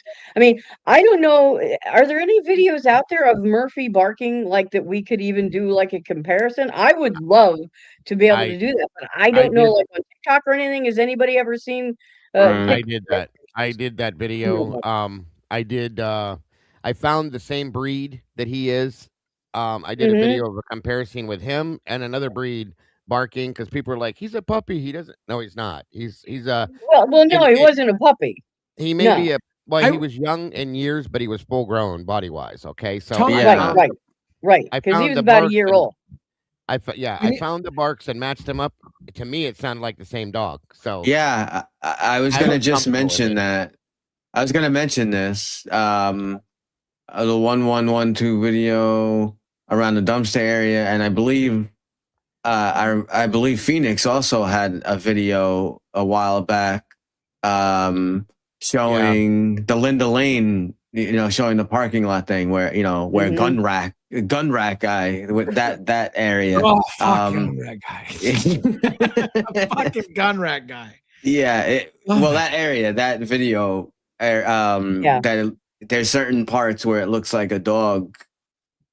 It could be like jumping So- around. And what I was gonna say is, if anybody, Tomboy Charm or anybody, if anybody has, please, for God's sake, if you have the timestamps, this video and a link to me and the timestamp at 23 minutes and 16 seconds into this video, you see Murphy. I need to see that. Like, I don't have time to It's watch hours after- and hours of video. It's right I after have it. 6 a.m. It's right Yeah. after What? 6 a.m. You can see I- him 6 perfectly a.m. fine. That's what I would like to watched see. it. I need to see it. I need to see it for myself. I need somebody to give me a video and cut to the chase and tell me what timestamp so I can go look at it and I can put my own eyeballs on it and It say was whether in I my think live it's on perfect. Monday. I Okay. played it Yeah. in my live on Monday. Yeah, she did actually, and I know I have it somewhere because we watched. Do you it on one feel of it was mine, too. Murphy? Yeah. It looks His just tail like him. goes up just like him, same size, same color, everything. Yeah. At what And he's time? Just right after after 6. 6 a.m. Sorry. Okay. it's light Okay. So out. you Yeah. tell me what that means. Murphy was outside the house at 6:00 in the morning. Yes, Did How you did, hear running around the somebody? neighborhood. how did he get back in the house and be in Kaylee's bedroom when the police show up? The doors Did you were hear- open. Okay. There So you- that there you so go.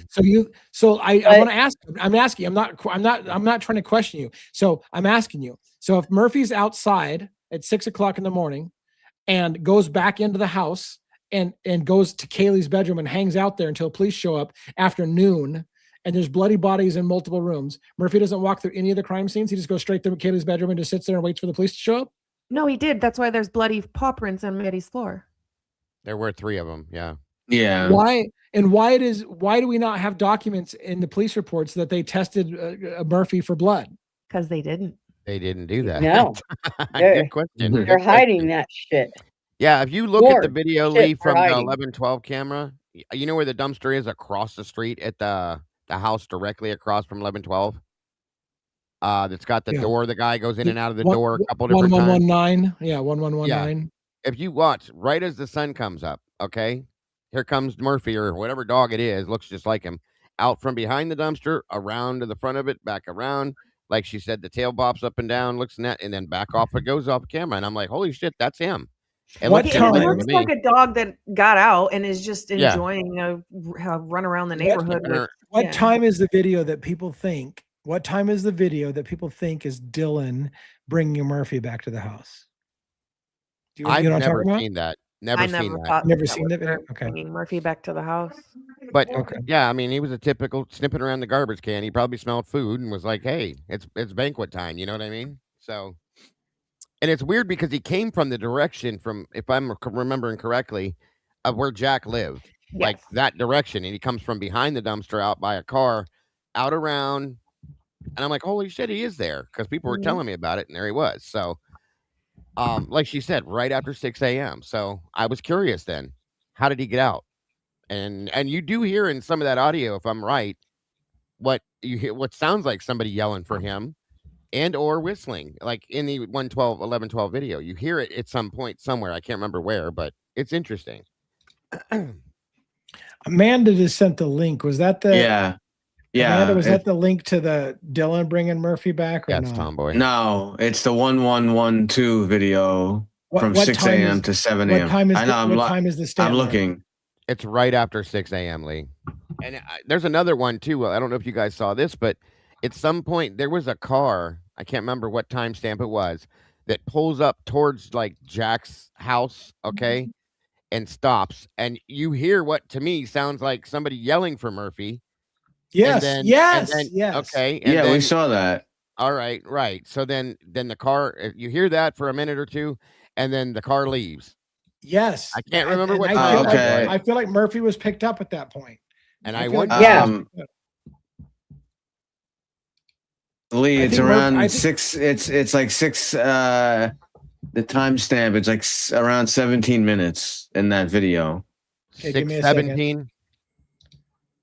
17 minutes? Yeah. So if you go to right, but right, so it's like around 17 minutes. So it'd be 6:17 of. Okay. Before I show it on camera, I'm watching it right now as live. Because I see the dog running around. I'm at 17:05. I don't see it yet. Yeah. I'm at Somebody 17:11. said I don't there's see two it of yet. them. There's another Look video. towards. Yeah. There's another video. You guys don't get confused where there's a cat that comes on screen too. In one of those, that's not Murphy. That's a cat. Yeah, no, And it's it's not not the the guy same. walking his dog either. No. I'm at 17:22, 27. I still don't see Murphy yet, or a dog yet. I'm watching because I want to show it on screen if we see it. But You wait. might have There it is. Hold on. 17:30 something. Hold on. Yeah, you can see it. You see it? Yep. I'm gonna get it so I can show it on There screen. you go. Yeah. 6:17, 30 in like 35 seconds. 35. Yeah. Stand by. Stand by, bitches. Thanks, Amanda. All right, yeah, Amanda. Fucking, we don't pay her enough. You know that we don't fucking pay her. We don't fucking pay her enough. Okay, hold on. I'm gonna put this on screen. We don't pay her dick, so it's not. They were, enough. Mama We Jane. don't pay They her were dick. in Maddie's room at the end of the bed there. I thought that's what she said. Maybe she misspoke on it, but yeah, there were 3 little paw prints on the floor at the foot of Maddie's bed. All right. Do you see my mouse moving around up in this area up here? Yes. Yep. This is where I saw the dog. So I'm gonna Yes. play Where is it. that? I'm gonna play it from 17:21. Sometime between 21 and 30 something seconds is where you're gonna see this dog appear. Remember, Or Jack lives something. to the left, right? Jack lives Right. to the left of that. Yep. Yeah, he lives on the corner. Yeah. I'm playing it now. Okay, here you see some movement. I see some movement. You're good, Tomboy. There it is. There See some it is. movement. Yep. Yep. See some movement. I mean, look at him. He looks just like him. And right, if Murphy, Kaylee and Jack DeCour owned Murphy together. That was the idea that was their dog together. And of course, Jack took possession of Murphy right after Kaylee died and so that. So it doesn't make sense that if that was Murphy's running around by Jack DeCour's place. Because he would know Jack DeCour, and that would be like the place he would go if he was out in the loose. Right. He'd either go back to the Kaylee's house or back to Jack's house. Well, next question though. Like you said, at noon or 11:58, 11 whatever the hell time police shows up at the 1122 house, Right. we see on a body cam, hey, good puppy, come on, let's go. They're talking to the dog who's laying on Kaylee's bed at that point in time. Right. How did he Exactly. get into the house? When did he get back in the right, house? Right. How did he right. get back so in if the Jack, house? yeah, if Jack has Murphy, he's not just gonna throw Murphy out, you know. Which is why I'm going to play us out tonight with Murphy, the magical teleporting fucking dog, because that dog is everywhere. That dog's in the house. That dog's out of the house. That dog's yeah. So we're gonna play us out with that. What I want to do is go ahead and kind of get ready to close for the night. Let's go around the table. I will play us out after I do my close with Murphy, the magical teleporting fucking dog, the golden demigod dog, because that dog seems to be everywhere. And like the joke song says, I almost feel like Murphy is a key to this crime. There's a line in the song, Murphy, you're the key to this crime. I've said it myself. Put him on this feel thing like- and see what he says. I think Murphy's got a major role in this case. So let's go around the horn. And again, I would ask my panel to hang out a little bit after the show ends to talk about a few things. But let's go around the horn. Let's go Robin, 1-1, Logan, and then Dago, and then I'll close, and then I'll play us out with Murphy, the magical teleporting dog, on the way out. So, Robin, how about close for the night? Well, once again, it is never a dull moment over here. on this channel, and for which I am glad. But we do need to keep awareness on this case and the other cases that all three channels follow. It's too important to take our feet off the gas now. But thank you so much for everyone coming out tonight. Thanks to everyone who watches on the replay crew. Thanks for any of the gifts and super chats that people left tonight. We appreciate your support so much, much more than you realize, I'm sure. But you guys are amazing, and I love being here on this panel. And thanks again for all the well wishes and prayers and so forth for Essie. That is also very much appreciated. And I hope everyone has a fantastic night. And we'll see you back here again tomorrow night. It's like we keep doing this every fucking night. Like we never stop. We just keep doing this every night. But yeah, thank you. I know. Thank you for everything, and well wishes to Essie, who's been a big supporter of the show. So and all the work that she does, and hope that she has a speedy recovery and gets fully recovered as quickly as possible. So thank you very much. All right, 1-1. What do you got? I cannot tell a lie. I say, don't clam up on me now.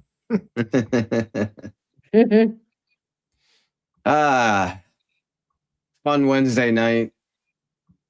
Always great discussions, and the Idaho 4 case. Whenever will it break? When will we actually get the truth? I have a strong feeling that there's a good chance BK could file for post-conviction relief, and all of that may go down, and we still won't know the truth. The unfortunate still won't be justice for the victims, because these people involved in these cover-ups and whatever it is that the FBI is hiding, the CI info or whatever investigation went on.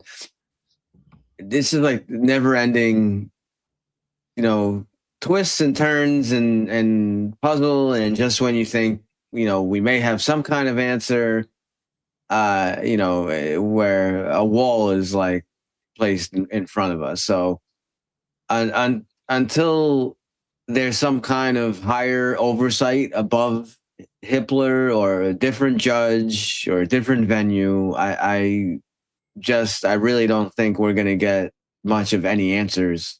I do think that there may be some light at the end of the tunnel for BK. It does make sense to me that we're kind of waiting for this leak investigation to be finished. We don't know that 100%, but I do feel that's probably what's going on. And once that's finished up, that will probably be, or some of that will probably be redacted as well. But then BK can go forward and file whatever he's able to file, or at least start the process. Because I believe from there, he'll try to do something about changing his appeal, and I think that goes to Hippler. He's probably going to deny it. And then they'll have to try to go a different route above him. But there's so many different routes that they can take. I know some people are, chomping at the bit, like, oh, why didn't he just do it? Why doesn't he just do it? It's you got to have a patience. There's reason why, and I do believe that it's that leak investigation that's holding everything up, and it's going, so this civil lawsuit, that's gonna, forget about that WSU lawsuit. God knows when that's probably gonna be done, years from now. because once these appeals or post conviction relief stuff starts to get filed and processed, they're not going to do anything with that civil case. It's all going to be on hold. So, hopefully sooner than later. But we still have a ton of a plethora of evidence that still hasn't even come out. I would like to see the official autopsy reports. So, Yeah. well, all I know is from what Steve Gonzalez said. If you take him for his word, he did an interview and said that Kaylee's autopsy report was 21 pages. So, I'd like to know stomach contents and all that stuff. So hopefully we'll get some answers eventually, maybe. But I think we still have a while away, unfortunately. But thanks everyone. Thanks panel. Thanks to all the mods. Essie, hope you recover soon. Quick recovery and get some good rest. Have Robin make you some good dinners and take advantage of that while you can. And thanks to all the mods, all of our content creators, all of the channels, and all of you who come to see us each and every night. We love all of you and we appreciate all of the support. Here is your movie quote. Okay. Ready, Dago? Yeah. All right. Been ready. Every day for the last 3 weeks, you've been coming in here and you've been asking me how the tuna is. Now, it was crappy yesterday. It was crappy the day before. And guess what? It hasn't changed. I'll have the tuna. No crust. No crust. No idea. Tuna, no crust. I can picture it. I just can't think of the name of it. I don't even picture it. Give me another. When Give us Harry- when another. Harry met You'll get Sally. it quick. Wait, Tomboy said 50 first dates. 50 No. first dates? No. No? All right. Next clue. Next clue, you'll get it from this one. You're gonna be fast. So I'm not saying obviously the name of who's saying, that will give it away too easily, but you almost had me. You never had me. You never had Fast your and Furious. car. Got it. What'd you say? Thanks, Bianca. Fast and Furious? Yes. Oh shit, that's right. Good one. Good one. You got it. You got it. That was not the movie I was picturing, though. I was thinking of something else. Fast and Furious 1 or 17? Which one? One. Right. One. Fucking One. Fast and Furious. Like One. how many? What number of Fast and Furious was that from? 1? Okay. One.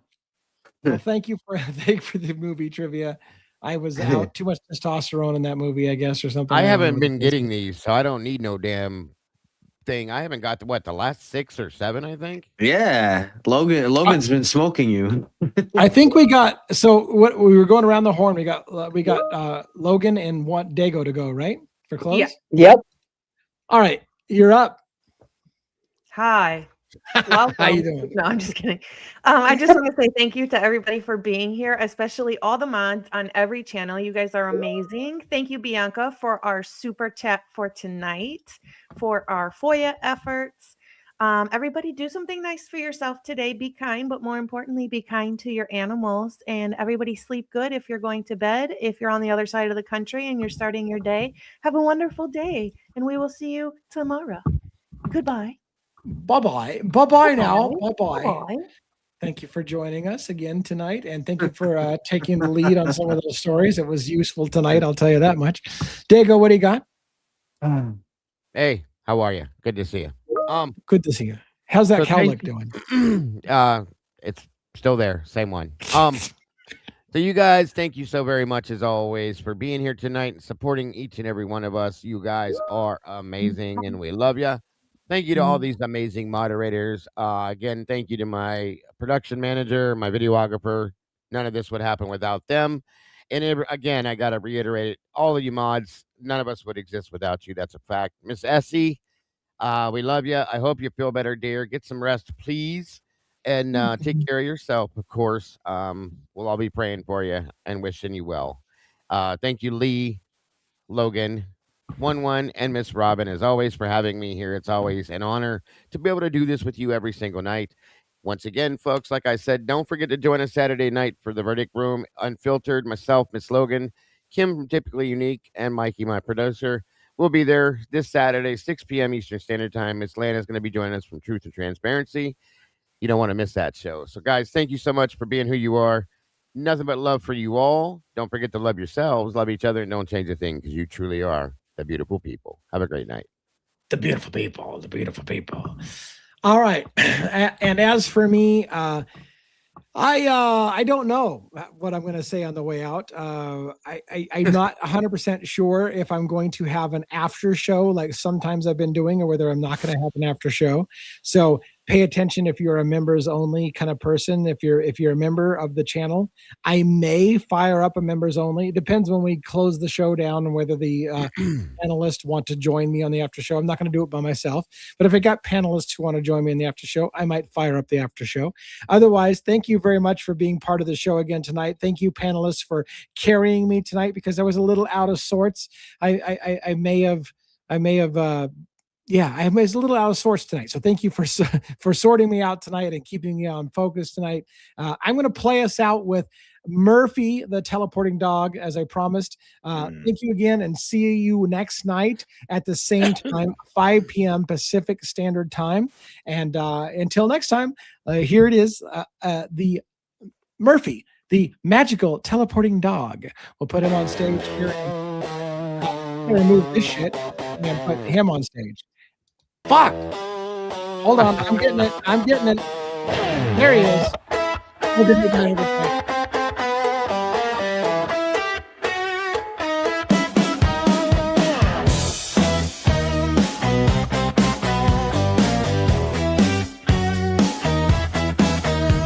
Barking all night, but nobody hears. So far in the distance, then gradually nears. A fleeting encounter, then disappears. How did he leave? Did he fly with his ears? Murphy!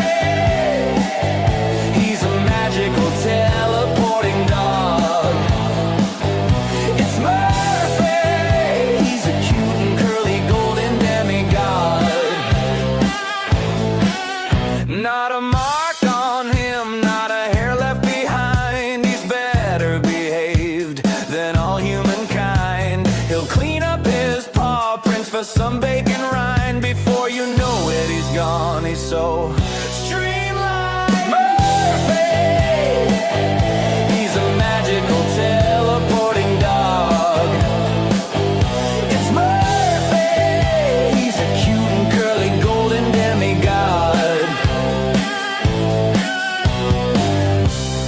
Traveling the universe through space and time.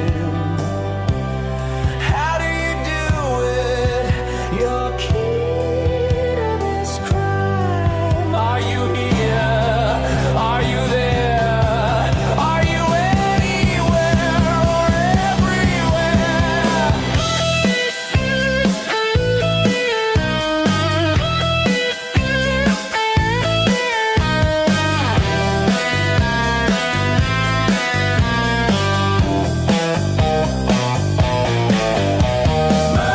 Murphy!